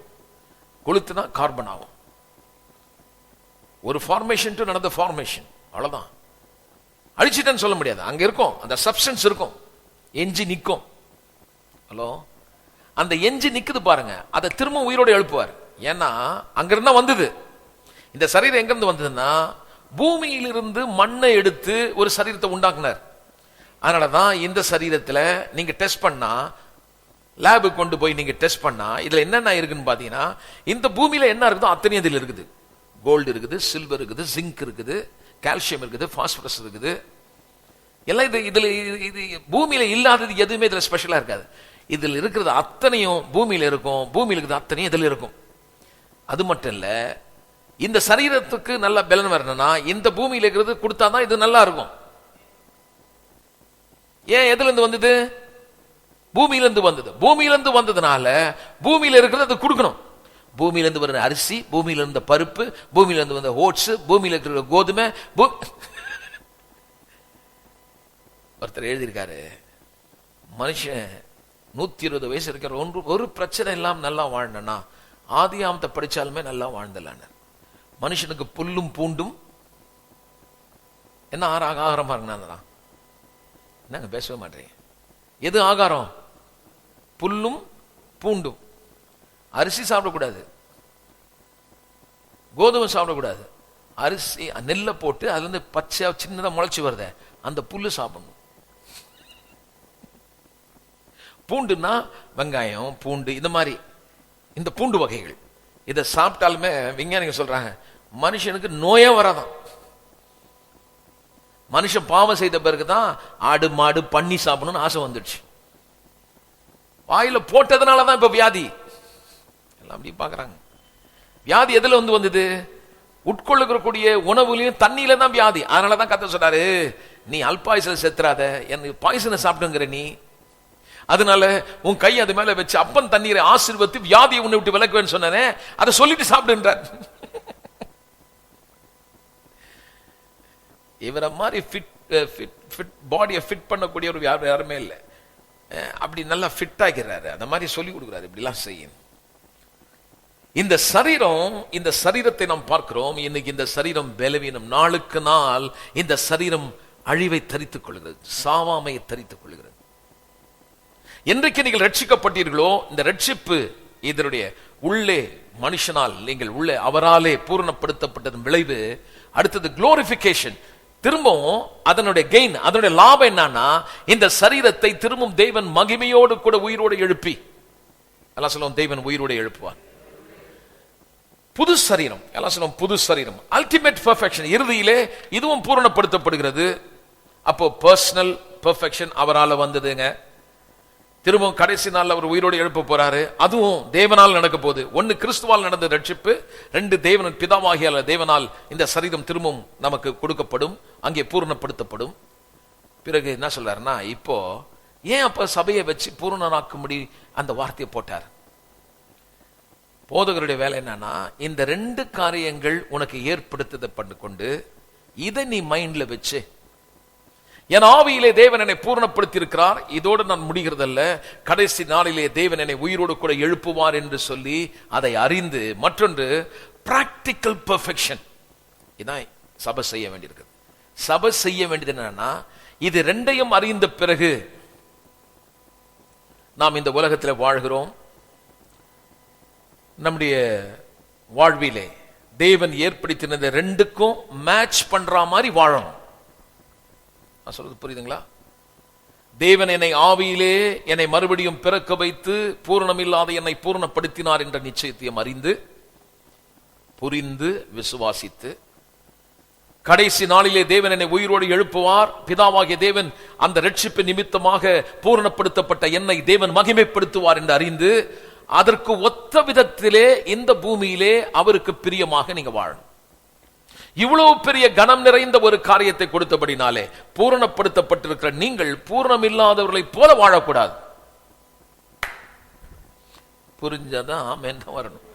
பூரணம் ஆகும்படி வாழறதில்ல, நான் பூரணமாக்கப்பட்டேன் என்று அறிந்த பிறகு அந்த விசுவாசத்தினாலே நீங்கள் பெற்ற இந்த ரட்சிப்பை ஆவியிலே மறுபடியும் பிறந்திருக்க நீங்கள் அதற்கேற்ற விதத்திலே நீங்கள் வாழறீங்களே ஒழிய நீங்க வாழ்ந்து பூரணமாகல. பூரணமாக்கப்பட்டதை அறிந்து அதற்கேற்ற விதத்திலே மேட்ச் பண்ணும்படி அதற்கு ஒத்த விதத்திலே வாழ்வது. அதனால இப்போ பவுல் சொல்லும்போது சொல்றாரு, ஒரு காலத்துல நம்ம பாவத்தை செய்தோம், எதை செய்யக்கூடாது இருந்தோமோ அதை திரும்ப திரும்ப செய்தோம். ஏன்? பவுல் சொல்றார், நான் அல்ல, எனக்குள் இருந்த பாவமே அப்படி செய்தது. ரட்சிக்கப்பட்ட பிறகு என்ன ஆயிடுச்சுன்னா, பாவம் உங்களை விட்டு எடுக்கப்பட்டு உள்ள நீதி வந்துருச்சு. இப்ப பாருங்க, இந்த நீதி உள்ள வந்ததுனால நீதியை ஈஸியா செய்யறோம். ஒரு ஆமேன் கூட புரிய வைக்கிறேன். பாவம் செய்ய இப்ப கஷ்டமாயிடுது, பாவம் செய்யறோம். உண்மைங்கிறாங்க தெரியாத மாதிரி பாவம் செய்யறோம். ஆனா செய்யும் பொழுது உனக்கு எப்படி இருக்கு நீங்களே யோசிச்சு பாருங்க. செய்யும் பொழுது இன்பமா இருக்கா? செய்து முடிச்ச பிறகு ரொம்ப கம்ஃபர்டபுளா இருக்கா? குத்துமே, வேதனையா இருக்குமே. இல்ல பாஸ்டர் எனக்கு வந்தேன், அப்ப நீ ரட்சிக்கப்படலன்னு அர்த்தம். ரட்சிக்கப்பட்ட பிறகு உங்களுக்கு எந்தெல்லாம் தேவனுக்கு பிரியமில்லா செய்றீங்களோ உங்களால கம்ஃபர்டபுளா இருக்க முடியல. ஆனா அதுக்கு முன்னாடி இதெல்லாம் ரொம்ப கம்ஃபர்டபுளா, ரொம்ப ஈஸியா, பெருமையா 10 பேர் முன்னாடி நம்ம பெருமையா பேசணும். அதை செய்துட்டு வந்தேன், இதை பண்ண, நான் அதை பண்ணனாக்கோ இப்படி சொல்லி பாவ செயலை விவரிச்சு பேசணும். ஆனா இப்ப அவமானப்படுறோம், வேதனைப்படுகிறோம், குத்தப்படுகிறோம். ஏன்? உள்ளே இருக்கக்கூடிய நீதிக்கேற்ற விதத்தில் வாழாத பொழுது, மேட்ச் ஆகாத பொழுது நீங்க ஹார்ட் ஆயிடுறீங்க, ஃபிட் ஆக மாட்டுது. எதை எங்க பொருத்தணுமோ அங்க பொருத்தினா சரியா இருக்கலாம், பொருந்தாது. இப்ப நீங்க உங்களுக்குள் நீதி இருக்கிறது, உங்களுக்குள் பூரணம் இருக்குது. அந்த பூரணத்துக்கு ஏத விதத்தில் நீங்கள் வாழாத போது உங்களால் ஃபிட் ஆக முடியல. அதனாலதான் உங்களுக்குள்ள கலக்கம். இப்ப கர்த்தர் சொல்றாரு, நீ ஏற்கனவே பூரணமாக்கப்பட்டதுனால, ஏற்கனவே நீ நீதிமான் ஆக்கப்பட்டபடினால உன்னை நீ குற்றப்படுத்தி ஓடிடாத. உள்ளே இருக்கக்கூடிய அந்த நீதியை அறிந்து அதற்கேற்ற விதத்திலே உன் எண்ணங்களை மாற்றி எப்பொழுதும் உனக்காய் இரவும் பகலும் பரிந்து பேசுகிற ஒருவர் இருக்கிறபடினாலே நீங்கள் எப்பொழுதெல்லாம் அந்த பாவத்தை அறிக்கை செய்கிறீர்களோ, அறிக்கை செய்து விட்டு விடுகிறவன் எவனோ அவனுக்கு இரக்கம் கிடைக்கிறது. கர்த்தர் திரும்ப மன்னிச்சார். அதனால தான் கையை தட்டணுங்க இதுக்கு. சோ கண்டம் பண்ணிக்காதீங்க. டோன்ட் கண்டம் யுவர் செல்ஃப். உங்களை ஆக்கினைக்குள்ளாக தீர்க்காதீங்க. பிசாசு உங்களை ஆக்கினைக்குள்ள தீர்க்க விடாதீங்க. நீங்க பூரணராயிருக்கீங்க. எல்லாம் சொல்லுவோம், நான் பூரணராயிருக்கிறேன். அதான் நான் சொன்னேன், கட்டாட்டிசோ என்ற கிரேக்க மொழி பயன்பட பூரணராக்கும்படி அந்த வார்த்தை. இட் மீன்ஸ் பாவம் இல்லாத வாழ்வு அல்ல, பாவம் இல்லாத நிலை அல்ல, மெச்சூர், grown up, complete. இதுதான் 14வது வசனத்துல நம்ம பார்க்கலாம் பாருங்க. இந்த வார்த்தையை அப்படியே பயன்படுத்துற பாருங்க. 14வது வசனத்தை நீங்க பாத்தீங்கன்னா, அல்லேலூயா,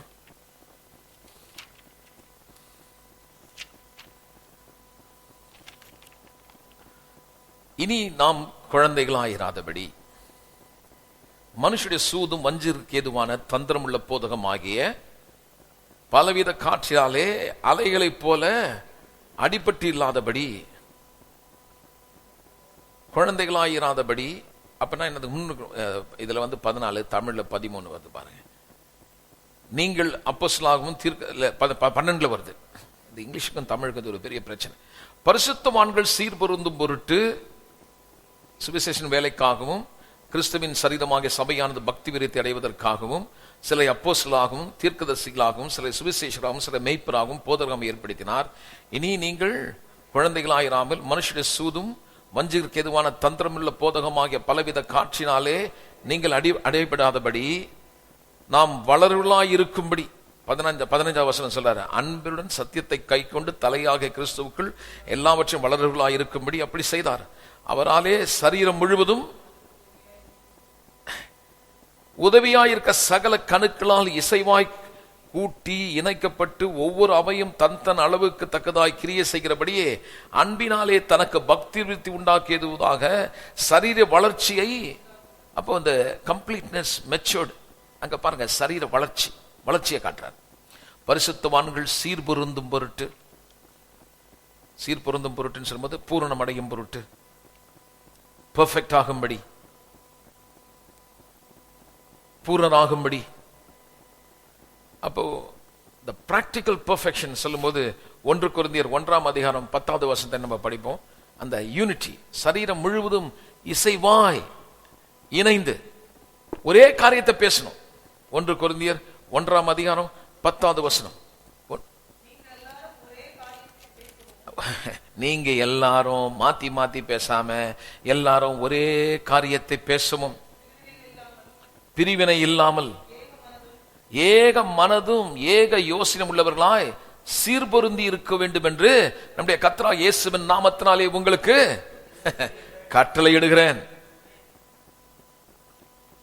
தனிப்பட்ட விதத்திலே பூரணமாக்கப்படுதல் மட்டுமல்ல, சபையாக ஒட்டுமொத்தமாக யாவரும் சரீரமாக ஒரே மனமாக ஒன்றுபட்டு வாழும்படியாக. அப்ப முதலாவது சபையில ஒரு தனிப்பட்ட விதத்துல விசுவாசிய கர்த்தர் எப்படி பூர்ணப்படுத்துறான்னு பண்ணும்போது காட்டின ரட்சிப்பின் வழியாக நம்ம பெற்றோம். ரெண்டாவது அல்டிமேட் பெர்ஃபெக்ஷன். இப்ப மூணாவது பார்த்தோம் பிராக்டிக்கல் பெர்ஃபெக்ஷன். இறுதியில் பூரணமாக்கப்படுகிறோம், நான் ரட்சிக்கப்பட்டேன் என்ற இடத்துக்கு ரெண்டுத்துக்கும் மேட்ச் ஆகிற மாதிரி ஒருங்கிணைந்து நம்ம வாழணும். அப்போ இப்படி நல்லா வாழணும்னா பலவிதமான போதனையிலே நீங்கள் அலசடிப்படாமல், அதை படிப்போம் 14வது வசனம். நீங்கள் பலவிதமான, இனி குழந்தைகளாயிராமல் மனுஷனுடைய சூதும் வஞ்சிற்கு ஏதுவான காற்றினாலே தந்திரமுள்ள போதகமாகிய பலவிதமான காற்றினால அலைகளைப் போல அடிப்பட்டு அலைபடாமல். ஒவ்வொன்னா தப்பு தப்பா சொல்லி நீ பாவி, அந்த பாவத்தை செஞ்சா கர்த்தர் உன்னை அடிப்பாரு, உன்னை நொறுக்குவாரு, குற்ற மனசாட்சியை அதிகப்படுத்தி ஆக்கினிய உள்ள போட்டு வேத புத்தகத்தையே படிக்க விடாம சபையில தேவனை ஆராதிக்க வேண்டியவர் அப்படியே துவண்டு போய் ஒரு துக்கத்துல ஒரு பாவ குற்றத்தில் அகப்பட்டவரை போல வைக்காம, இல்ல நீங்கள் ஏற்கனவே நீங்கள் பூரணப்படுத்தப்பட்டிருக்கிறீர்கள். அல்லா சொல்லும், நான் பூரணப்படுத்தப்பட்டிருக்கிறேன். அப்போ ரட்சிப்பால தனிப்பட்ட விதத்தில் நீங்க பரிசுத்தமாயிட்டீங்க, பூரணமாயிட்டீங்க. ரெண்டாவது, இந்த ரட்சிப்பு நிமித்தமாக இறுதியிலே அல்டிமேட் மரித்த பிறகு சரித்திரம் வெளியே வரும் பொழுது அங்கே சரீரமும் பூரணப்படுத்தப்பட்டு சாவுக்கிரமான சரீரம் சாவாமை தரித்துக் கொண்டு அது பூரணமாக்கப்படுகிறது. Practical gain by process maturity. இப்போ எப்படின்னா ப்ராசஸ் படிப்படியா, எல்லாம் சொல்லுவோம் படிப்படியா. நம்ம இந்த ரெண்டையும் அறிந்து அதுக்கேற்ற விதத்துல ஒவ்வொரு நாளும் படிப்படியா இந்த பூரணத்துக்கேற்ற, அந்த ஏற்கனவே பூரணமாக்கப்பட்டிருக்கிறோம் என்பபடி அந்த பூரணத்துக்கேற்ற விதத்திலே, பரிசுத்தத்துக்கேற்ற விதத்திலே ஒவ்வொரு நாளும் நாம் அந்த பூரணத்தை நோக்கி கடந்து போகிறோம். ஆமென், அல்லேலூயா. அப்போ இதுக்கு என்ன பூரண புருஷன் ஆக்கும்படி கர்த்தர் என்ன பண்ணிட்டாருன்னா, சபையில டீச்சிங் பாஸ்டர், போதகர், சிலரை சுவிசேஷகராக, அப்புறம் சிலரை போதக திருக்கதரிசிகளாகவும் அப்போஸ்தலராகவும். இப்போ அப்போஸ்தலர், தீர்க்கதரிசி எல்லாம் சொல்லுங்க. உங்களை பூரணப்படுத்துறதுக்கு, என்ன பூரணப்படுத்துறதுக்கு அப்போஸ்தலரை ஏற்படுத்தினார்னா, இப்ப சில பேர் அப்போஸ்தலர் ஆர்டைன் பண்றாங்க, அவங்க கிடையாது. அவங்கள பத்தி இங்க எழுதல. புரியுதுங்களா? இப்ப இருக்கிற தீர்க்கதரிசில பாஸ்ட் ப்ராஃபிட்ஸ், ஏற்கனவே இருந்த தீர்க்கதரிசிகள். இப்ப நான் சொல்றேங்க, எப்படி சபையானது பூரணப்படுத்தப்படும் என்பதை குறித்து ஏற்கனவே தேவன் தீர்க்கதரிசிகளை எழுப்பி எப்படி ஒருவர் இரட்சகர் பிறப்பார் என்பது முன் அறிவிக்கப்பட்டது, தீர்க்கதரிசனம் உரைக்கப்பட்டது. இதோ ஒரு கன்னிகை கர்ப்பவதியாகி ஒரு குமாரனை பெறுவாள். பிறகு ஒரு தீர்க்கதரிசனம் உரைக்கப்பட்டது, அவர் எப்படி இந்த சிலுவையில் மரிப்பார், அதற்கான அடையாளங்கள் கொடுக்கப்பட்டது, அது முன் அறிவிக்கப்பட்டது. அவர் அசட்டைப்பட்டவரும், நமக்காக அவர் அடிக்கப்படுவார், நம்ம மீறுதல் நிமித்தம் காயப்படுவார், தழும்புகளால் குணமாகிறோம் என்று முன் அறிவிக்கப்பட்டது, தீர்க்கதரிசிகளால் சொல்லப்பட்டது. எப்படி தேவன் பூர்ணப்படுத்துவார் என்று சொல்லும் பொழுது, அந்த பாவத்திற்காக அவர் ஒரே தரம் எப்படி அவர் பலியாவார் என்கிற ஒரு காட்சி ஏற்கனவே அங்கே முன் அறிவிக்கப்பட்டது. பிறகு இதையெல்லாம் அறிந்த பிறகு தேவன் அப்போஸ்தலர்களை எழுப்பி, அவர்கள் இந்த சபையை கட்டி எழுப்புவதற்காக தேவனிடத்திலிருந்து காரியங்களை பெற்றுக்கொண்டு, வார்த்தை அங்கிருந்து நேரா பெற்றுக்கொண்டு எழுதிட்டாங்க. அல்லேலூயா சொல்லுமே. இனிமேல் வேற யாரும் எழுத முடியாது இந்த வேத புத்தகத்துல. இனிமேல் மத்தேயு, மார்க்கு, லூக்கா, யோவான், அப்புறம் அப்போஸ்தலர் நடபடிகள் புத்தகம் 1 கொரிந்தியர் 2 கொரிந்தியர் வருது பாருங்க. அது நடுவில் ராயபுரத்தில் இருக்கக்கூடிய பாஸ்டர் என்னுடைய புக்கை இன்க்ளூட் பண்ணுங்கன்னு பண்ண முடியாது. கர்த்தர் நேற்று ராத்திரி நேரா பேசினாருங்க, எங்கையில பேனா எடுனாரு, எழுதி தள்ளிட்டேன், இந்த புக்கில் சேர்த்துருங்கன்னு சேர்க்க முடியாது, முடிஞ்சிடுச்சு. அதே மாதிரி இப்ப சொல்ற தீர்க்கதரிசனம் அல்ல, நல்ல வேலை, ஸ்தோத்திரம். பூரண பாஸ்ட் ப்ராஃபிட்ஸ், பாஸ்ட் அப்போஸ்டல்ஸ், இதை கொடுத்து உரைக்கப்பட்டதையும் உரைக்கப்பட்ட காரியத்தை எடுத்து சொல்லி புத்தகமாக எழுதப்பட்டு, இதன் வழியாக ஒரே நோக்கம், பரிசுத்தமான பூர்ணமான ஒரு பொசிஷன் உங்களுக்கு கொடுக்கப்பட்டது. எப்படி வந்தது? கிறிஸ்துவால் கொடுக்கப்பட்டது. கிறிஸ்துவாலே கொடுக்கப்பட்டது இந்த ரட்சிப்பு. அல்டிமேட் பர்பஸ், இறுதியாக தேவனாலே இது நடந்தது. இப்படி இந்த காரியத்தை சொல்லி பரிசுத்தவான்களை ஒரு பூரணமான ஒரு மெச்சூர்டாக வளரக்கூடிய விதத்திலே, எல்லாம் சொல்லுவோம், வளரக்கூடிய விதத்திலே அவர்களுக்கு சுவிசேஷத்தை சொல்லவும் போதிக்கவும் சுவிசேஷர்களையும் அப்போஸ்தலரையும் கர்த்தர் நியமிச்சார், மெய்ப்பர்களை நியமிச்சார். போதகர்கள், மெய்ப்பர்கள், சுவிசேஷர்கள், எல்லாம் சொல்லுவோம். அவங்க வேலை என்னன்னா, அவர் என்ன செய்து முடிச்சாரோ அதை எடுத்து அவர்களுக்கு சொல்லணும். சுவிசேஷம் என்ன சொல்றாங்க? சுவிசேஷ வேலை செய்றாங்க, நல்ல செய்தி சொல்றாங்க. நல்ல செய்தி சொன்ன பிறகு போதகர் என்ன சொல்றாரு? அவர்களுக்கு திரும்ப சுவிசேஷ வேலையை சொல்லல, அவர்களுக்கு என்ன நடந்தது என்று சொல்லி அந்த மக்களை சபையாக, உள்ளான மனுஷனை பலனடைந்து கட்டி சபையாக எழுப்புகிறார்கள். ஆலயமாக எழுப்பப்படுகிறது, எல்லாம் சொல்லுவோம், ஆலயமாக எழுப்பப்படுது. ரட்சிக்கப்பட்ட பிறகு திரும்ப சுவிசேஷ வேலைக்கே ஓடிட்டு இருக்க கூடாது, அதை கேட்கறதுக்கு ஓடிட்டு இருக்க கூடாது.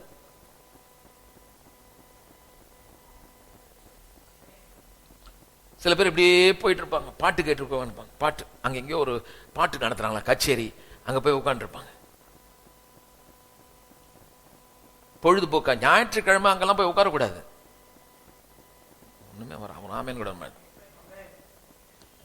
24 வயசுல 3 வேளை பாலா குடிச்சிட்டு இருக்க முடியும்.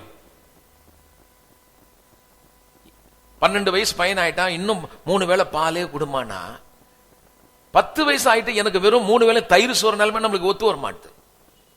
அப்படி பார்க்கறாங்க. எல்லாத்தையும் சாப்பிடணும். ஏன்? எலும்பு வளரணும், கால்சியம் வேணும், ஃபைபர் வேணும், புரோட்டீன் வேணும். வெறும் பாலே குடிச்சிட்டு இருந்தா எப்படி வளருது? குழந்தை எப்படி படி ஏறும்? மறுக்கு முடிஞ்சு விழுந்துரும். கால்சியம்னா நல்லா இல்லைன்னா எலும்பு உடைஞ்சி படிக்கட்டு ஏறும்போது புழுக்குன்னு விழுந்துரும். இன்னைக்கு ஆவிக்குரிய வாழ்க்கையில சபை மக்கள் மேல ஏற முடியல, மடக் மடக் மடக்குன்னு உடையுது. காரணம் என்ன? பாலே குடிச்சிட்டு. இன்னும் சுவிசேஷ வேலை. என் பேரை விட்டு கூடுவாரா ஐயா? மகளே, அத கூப்பிட்டாரு. எலிசபெத்தை கூப்பிட்டார். ரேச்சல், கர்த்தர் என்ன கூப்பிட்டார்? ராக்கேல், இன்னும் இதுலயே தான் இருக்க போறீங்களா? ரட்சிக்கப்பட்டுட்டீங்களா?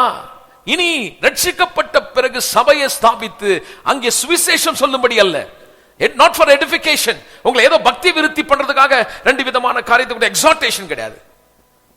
சபை கட்டி எழுப்பப்பட்டு ஊன்றப்பட்டு எழுப்பப்படணும், உறுதி அடையணும். பால் அல்ல, திடமான உணவு உட்கொள்ளக்கூடிய அளவுக்கு நீங்க வரணும்.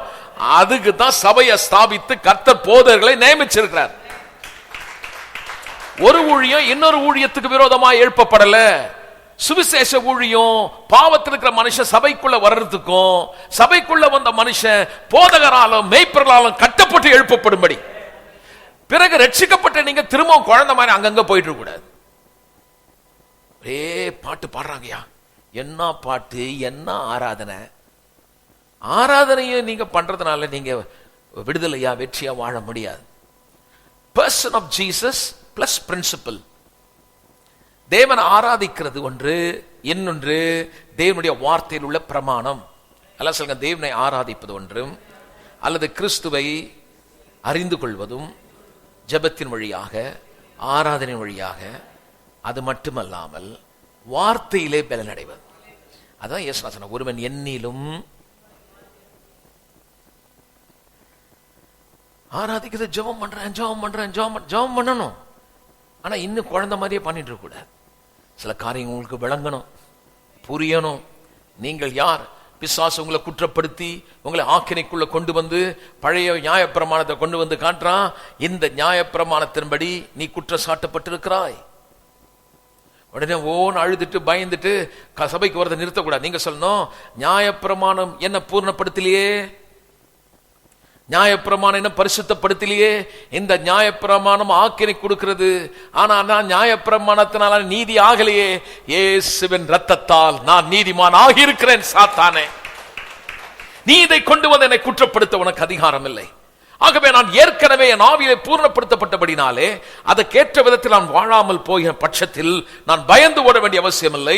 பழைய ஏற்பாட்டு காலத்திலே பாவத்தின் வழியினால் பயந்து தூரே நின்றார்கள். ஆனால் எனக்கு ஒரு இயேசுவின் ரத்தம் சிந்தப்பட்டபடினாலே எப்பொழுதும் எந்த நேரமும் ஏற்ற நேரத்திலே எந்த நேரம் வேண்டுமானாலும் எனக்கு சகாயம் கிடைக்கும்படி எனக்காக ஒருவர் என்னை போல எல்லா விதத்திலும் சோதிக்கப்பட்டு பாவம் இல்லாத ஒரு பிரதான ஆசாரியர் எனக்காக இரவும் பகலும் இருக்கிறார். சாத்தானே, அது உனக்கு தெரியாது. நான் இப்போது அங்கே போகிறேன், அவரிடத்திலே போவேன், அந்த பிரதான ஆசாரியத்திலே போவேன். அவர் என்ன போல சோதிக்கப்பட்டபடினால ஏற்ற நேரத்தில் எனக்கு உதவி செய்து என்னை கட்டி எழுப்பி திடப்படுத்தி என்னை விசுவாச ஓட்டத்தில் ஓட வச்சு அந்த கிரீடத்தை பெறு வரைக்கும் எனக்காக ஒருவர் உதவி செய்யும்படி இருக்கிறார். இதெல்லாம் நீங்க சுவிசேஷ வேலை கேட்க முடியாது. இது இங்கதான் கிடைக்கும். கொஞ்சம் கஷ்டமாவே இருக்கும் எனக்கு. இப்படிப்பட்ட போதனையை கொடுக்கும்போது கொஞ்சம் பேர் இருக்கிறத பார்க்கும்போது உள்ளி ரொம்ப எனக்கு அந்த மாதிரி கொஞ்சம் டிஸ்கரேஜா இருக்கும். கதை சொல்ல ஒன்னும் நீ டிஸ்கரேஜ், நீ பாட்டு பேசிட்டே இரு. இன்னும் ஆளுக்கு ஃபீடிங் பாட்டில் கொடுக்கணும். எல்லாம் சபைக்கு வந்தோன்னா பெரிய பசங்களை எல்லாம் கூட்டின்னு போறோம். பையனுக்கு கல்யாணம் ஆயிடுச்சு, அவன் பேரன் பெற்றுறான். நீங்க இப்போ வயசாயிட்டுங்க, ஒரு வீட்டுக்கு போறீங்க, எல்லாரும் ஒரு ஃபீடிங் பாட்டில் எடுத்துன்னு போய் எல்லாரும் உட்காந்தீங்கன்னா பார்க்குறவன் என்ன யோசிப்பாங்க, கொஞ்சம் யோசிப்பாரு. எல்லாம் வந்து உட்காந்து சொல்லுங்க, foolishness, you know. See, எப்படி சிரிக்கிறீங்க பாருங்க. அதேதான் இன்னைக்கு சபையில ரட்சிக்கப்பட்டு 20 வருஷம் ஆச்சு, 24 வருஷம் ஆச்சு. இன்னைக்கு என்ன பேர் விட்டு கூடுவாரா, கனவுல வருவாரா, ராத்திரி எனக்கு ஏதாவது சத்தம் கேட்குமா, ஆண்டவரே சொல்லும் சொல்லும். எழுதப்பட்ட வார்த்தையை புறக்கணித்து என்ன சொல்லுகிறது என்று தெரியாதபடி எப்பேற்பட்ட நிலைக்கு நீங்கள் வந்திருக்கிறீர்கள். இனி நீங்கள் பூரண ஆகல நான் அப்படி இதை செய்யணுமா அதை செய்யணுமா? இல்லைங்க, உங்களை பூரணப்படுத்திட்டாரு. இப்ப பிராக்டிக்கலா நான் பூரணமானேன் என்று எழுதியிருக்குதே, அதுக்கேத்த மாதிரி நடக்கிறதுக்கு தான் சபையில சுவிசேஷம், சபையில தேவனுடைய வார்த்தை உங்களுக்கு அறிவிக்கப்படுகிறது. ஆமென். அப்ப கர்த்தர் என்ன பண்றாரு? அந்த மெச்சூர்ட் வளரும்படி பாருங்க, பூரண அந்த வசனத்தை படிப்போம். 15 அன்புடன் சத்தியத்தை கைக்கொண்டு, எல்லாம் சொல்லுவோம், கோபத்துடன் சத்தியத்தை சொல்லிக்கொண்டு. விசுவாசி தப்பு செய்தா உனக்கு எதுக்கு கோபம்? இவங்க சொல்றாங்க பக்தி வைராக்கியம் பத்தி எரிதான். எதுக்குங்க உங்களுக்கு? என்ன அன்பா சொல்லுங்க, எல்லாம் சொல்லுங்க. ஏன்னா நம்ம அவரே சும்மா இருக்கார். சொல்லுங்க, அவரே சும்மா இருக்கார். இதே வேலை சில பேருக்கு, நீ உட்கார்ற விதம் சரியில்லைம்மா, தலைமுடி இப்படி இருக்க கூடாதும்மா, நீ அதை பண்ணக்கூடாது. உங்களுக்கு ஏங்க இவங்க நினைக்கிறாங்க நாங்க பூர்ணப்படுத்திட்டு இருக்கோம். நீங்க ஒன்னும் பூர்ணப்படுத்த வேணாம், அவர் பூர்ணப்படுத்தி இருக்கிறாரு. பூர்ணப்படுத்தப்பட்டவர்களுக்கு உள்ள தெரியும், அதுக்கேற்ற விதமா வாழணும்னு உங்களுக்குள்ள சொல்லும், உங்களை குத்தும், உங்களை நெருக்கும். பூர்ணம் இல்லாத ஒரு வாழ்க்கை, அதுக்கு மேட்ச் பண்ணாத பத்தி நம்ம வாழும் பொழுதெல்லாம் நமக்கு ஒரே டிஸ்டர்பன்ஸ். உள்ள ஆவியில நீங்க பூர்ணமான பிறகு அதுக்கேற்ற ஒரு பூர்ணமான கிரியை நம்ம நடப்பிக்காத பொழுது நமக்கு டார்மெண்டேஷன் ஆயிடுது, வருத்தம் ஆயிடுது. அந்த மாதிரி நேரத்தை தான் பிசாசு பயன்படுத்துறான். அந்த மாதிரி நேரத்தில் தான் வந்து உங்களை சொல்றான், கர்த்தர் உன் மேல கோபமா இருக்காரு, உன்னை மன்னிக்கல, உன் மேல. அப்பதான் நீங்க, அதுக்கு தான் சபையை வச்சு போதகரை ஏற்படுத்திருக்காரு. என்ன சொல்றாருன்னா, போதகர் சொல்லி கொடுக்குறாரு உங்களுக்கு, நீங்க ஓட வேணாம், நீங்க ஆதாம் ஒளிஞ்ச மாதிரி ஒளிய வேணாம், நியாயப்பிரமாணத்தை காட்டி உங்களை குற்றப்படுத்தும் நீங்க பயந்து ஓட வேணாம், நீங்க ஏற்கனவே பூர்ணப்படுத்தப்பட்டுட்டீங்க. இப்ப தவறு நடந்திருந்தாலும் வளரணும், வளரணும், வளரணும், வளரணும். வளரும் போது பிள்ளை ஏஞ்சி நடக்கும் போது இடறி விழலாம். விழுந்தவன அம்மா ஓடி போய் குழந்தை, இனிமேல் என் பிள்ளை நடக்கவே வேணாம், நான் இடுப்பிலே வச்சுக்கிறேன்னு சொல்லாது. விட்டுருது குழந்தைய, பா பா பா பா பா பொத்துன்னு உழுது, வேணாப்பா 2-3 தடவை விழுந்துருச்சு, இனிமேல் இந்த பிள்ளை நான் விடமாட்டேன்னு சொல்லி இடுப்பிலே வச்சிருந்தா அந்த பிள்ளை நடக்காம ஆயிடும். அம்மாவுக்கு தெரியுது, விழுந்தாலும் அந்த பிள்ளை ஏஞ்சி நடக்கும். உங்க அப்பாவுக்கு தெரியும், உங்க அப்பாவுக்கு தெரியும், அந்த வித்தினாலே மறுபடியும் பிறந்தீங்களே அந்த பரலோக தகப்பனுக்கு தெரியும், என் மகன் விழுந்தாலும் என் மகன் ஏஞ்சி நடப்பாள் என்பது அவருக்கு தெரியும். அந்த பிள்ளை நடக்கும், அதுக்கு மான்கள் கால்கள் வரும், காலம் ஒன்று வரும், மதில தாண்டு அந்த பிள்ளை சேனைக்குள்ள ஒரு மனுஷனா பாயும். இன்னைக்கு உன்னை குற்றப்படுத்துகிறவன் யார்? உன்னை வேதனைப்படுத்துகிறவன் யார்? இடறி விழுந்தீர்கள் என்று சொல்லி உங்களை அவமானப்படுத்துகிறவன் யார்? நான் சொல்லுகிறேன் பிரியமானவர்களே, நீங்கள் வளருகிறீர்கள், எழும்புவீர்கள், மான்கள் கால்கள் உடையவர்களாக எழும்புவீர்கள். சேனைக்குள் ஒரு மனுஷனா நீங்க பாய்ந்து அந்த சாத்தானுடைய கூட்டங்களையும் ராஜ்யங்களையும் மதமாக்கும்படி, சபையே நீ எழுந்து சுவிசேஷ வேலை செய்யும்படி இந்த போதகனாய் கர்த்தர் என்ன நியமித்து உங்களுக்கு வார்த்தை கொடுக்கிறபடினாலே நீங்கள் போய் வேலை செய்ய முடியும், அநேகரை ஆதாயப்படுத்த முடியும். வரங்கள் எல்லாம் அவங்கவுங்க பிரயோஜனத்துக்கு இல்ல, சபையின் பிரயோஜனத்துக்காக. எல்லாம் சொல்லுங்க, நம்ம பிரயோஜனத்துக்கு இல்ல, சபை பிரயோஜனத்துக்கு வரம் கொடுத்திருக்காரு. தீர்க்கதரிசனம் கொடுத்தோன்னா உன்னுடைய பிரயோஜனத்துக்காக டோக்கன் கொடுத்துடக்கூடாது. சில பேர் இது ஒரு வேலை, கர்த்தர் எனக்கு பயங்கரமா பேசுறார், ஜனம் வந்தா எல்லாருக்கும் டோக்கன் கொடுத்துருமா வரிசையா 1 by 1 உள்ள வரும்போது அங்க ஒரு காணிக்கை தொட்டிருக்காங்க, காசு போட்டு உள்ளவான் 200 300 500 அதுக்கு ஒரு காசு. வியாபாரம் இல்லை, சபை பிரயோஜனத்துக்காக. உங்களுக்கு பரிந்து பேசுற ஜெபம் இருக்குதா? உங்களுக்கு ஜெபிக்கிற வரம் இருக்கா? தனிப்பட்ட ஒரு மனுஷனிடத்துல பேசும்படி ஒரு வரம் இருக்குதா? யாருக்காக செய்றீங்க? சபை பிரயோஜனத்துக்காக. யாருக்கு செய்யணும்? அப்ப உங்களுக்கு ஒரு சபை கொடுக்கப்பட்டிருக்கிறது, ஒரு நோக்கம் உண்டு. ஒரு மனுஷனை எழுப்பி ஒரு தரிசனத்தை கொடுத்து ஒரு ஆளை கொண்டு வந்து ஒரு சபையை கட்டி எழுப்பி அங்க வைக்கும் பொழுது கர்த்தர் நோக்கம் இல்லாம உங்களை கொண்டு வரல. இப்படி நாம் ஒருங்கிணைந்து ஒரே மனமாக நாம் எழும்புவோமானால் இந்த வடசென்னை மட்டுமல்ல, தமிழ்நாடு மட்டுமல்ல, உலகமே கர்த்தருக்கு சொந்தமாக எழும்பி நாம் பிரகாசிக்க முடியும். ஆமென், ஹல்லேலூயா. ஒன்று சேருவோம், ஒருங்கிணைவோம். கர்த்தருக்கு நாம் பெரிய வேலையை செய்வோம். அல்ல சொல்லுவோம், கர்த்தருக்காக நான் செய்வேன். அப்போ பாத்தீங்கன்னா வேதம் சொல்லுது, போதகரையும் மெய்ப்பரையும் டீச்சரையும் உபதேசம் கர்த்தர் எதுக்கு வைக்கிறாருன்னா, நீங்க இனி பிள்ளைகளா இருக்கக்கூடாது, பூரண புருஷனாகணும். பிள்ளை மாதிரி இருந்து காத்தடிக்கிற பக்கம்லாம் இந்த பக்கமும் அந்த பக்கமும் இந்த பக்கமும் அலசடி படாம மெச்சோர்டா முதிர்ந்த கிறிஸ்தவனா எல்லாம் சொல்லுங்க. தூது டிவியில கேட்டு ஒருத்தர் ரட்சிக்கப்பட்டார். அது வரைக்கும் யாரும் போக மாட்டாங்க.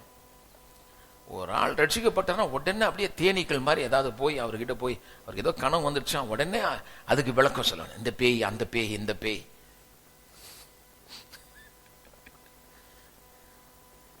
ரொம்ப வருத்தம் என்னன்னா, ரட்சிக்கப்பட்ட பிறகுதான் கிறிஸ்துவ குறித்தும் அவரால் உங்களுக்கு என்ன கொடுக்கப்பட்டது என்பது உங்களுக்கு தெரியணும்.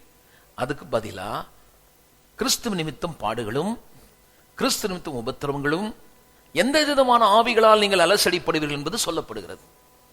டிராஜடி, டிராஜடி, பரிதாபம், பரிதாபம், பரிதாபம்.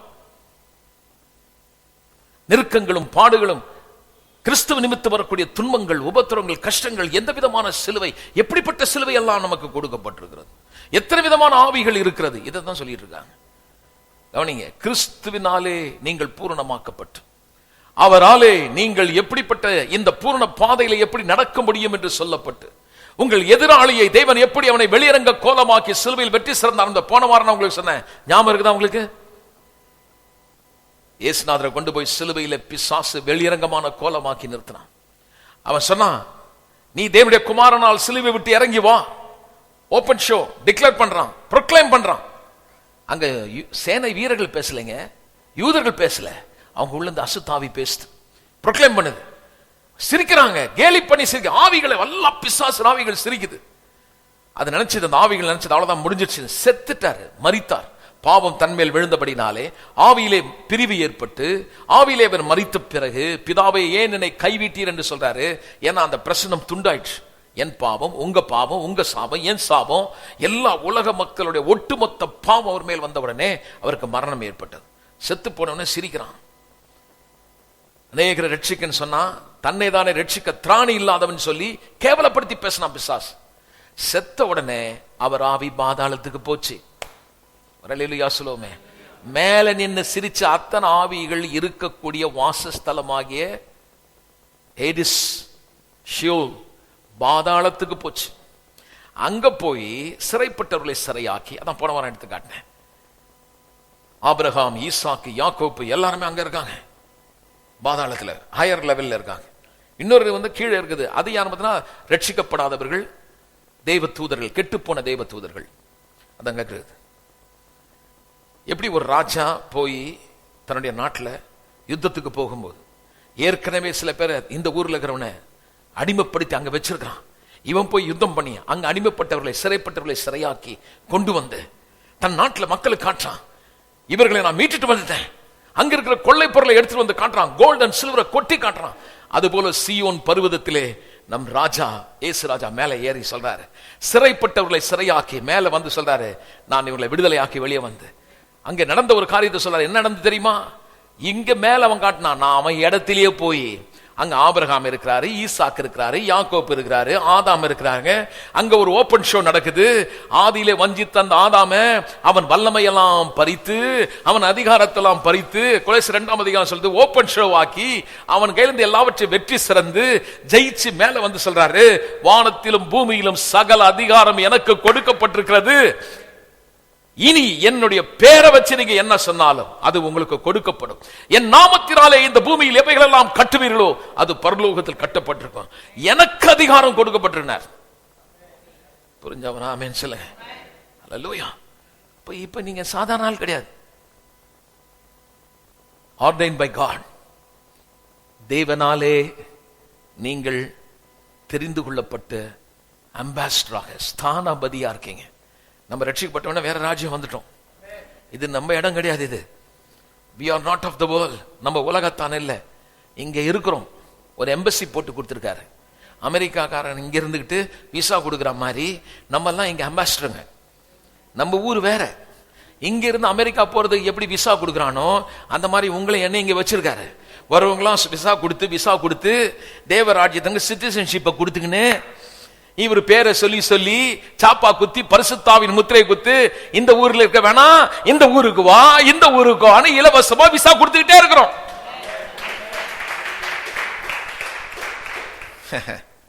ஆமென். ஹல்லேலூயா. கிறிஸ்துவினாலே இப்பேற்பட்ட ஒரு நிலைக்கு நாம் வந்திருக்கிறோம். அப்ப சபையில தேவன் இப்படிப்பட்ட ஒரு காரியத்தை சொல்லி, இனி நீங்கள் பிள்ளைகளாயிராமல் பூர்ண வளர்ச்சி அடைந்து, ஐடியா ஆஃப் டெவலப்பிங், சபையில போதகரையும் மெய்ப்பெரியும் சுவிசேஷம் வச்சதுன்னா கர்த்தருடைய ஐடியா என்னன்னா, நீ டெவலப் ஆகணும், மெச்சூர்ட் ஆகணும், பில்டிங் அப், பரிசுத்தவான்களா நீங்க கட்டி எழுப்பப்பட்டு இந்த ஊழியத்தை தந்தாரே, இதுதான் அற்புதமானது. அடுத்த வாரம் தொடர்ந்து பார்ப்போம். எழுந்து நாம் கர்த்தரை துதிப்போம். செய்த சகல உபகாரங்களையும் மறவா. கர்த்தராகிய இயேசு கிறிஸ்துவின் கிருபையும் பிதாவாகிய தேவனுடைய அன்பும் பரிசுத்தாவியானவருடைய ஐக்கியம், சந்தோஷம், சமாதானம் இப்பொழுதும் எப்பொழுதும் சகல பரிசுத்தவான்களோடு என்றென்றைக்கும் இருப்பதாக. God bless you. சென்று வாருங்கள். கர்த்தர்களோடு கூட இருக்கிறார்.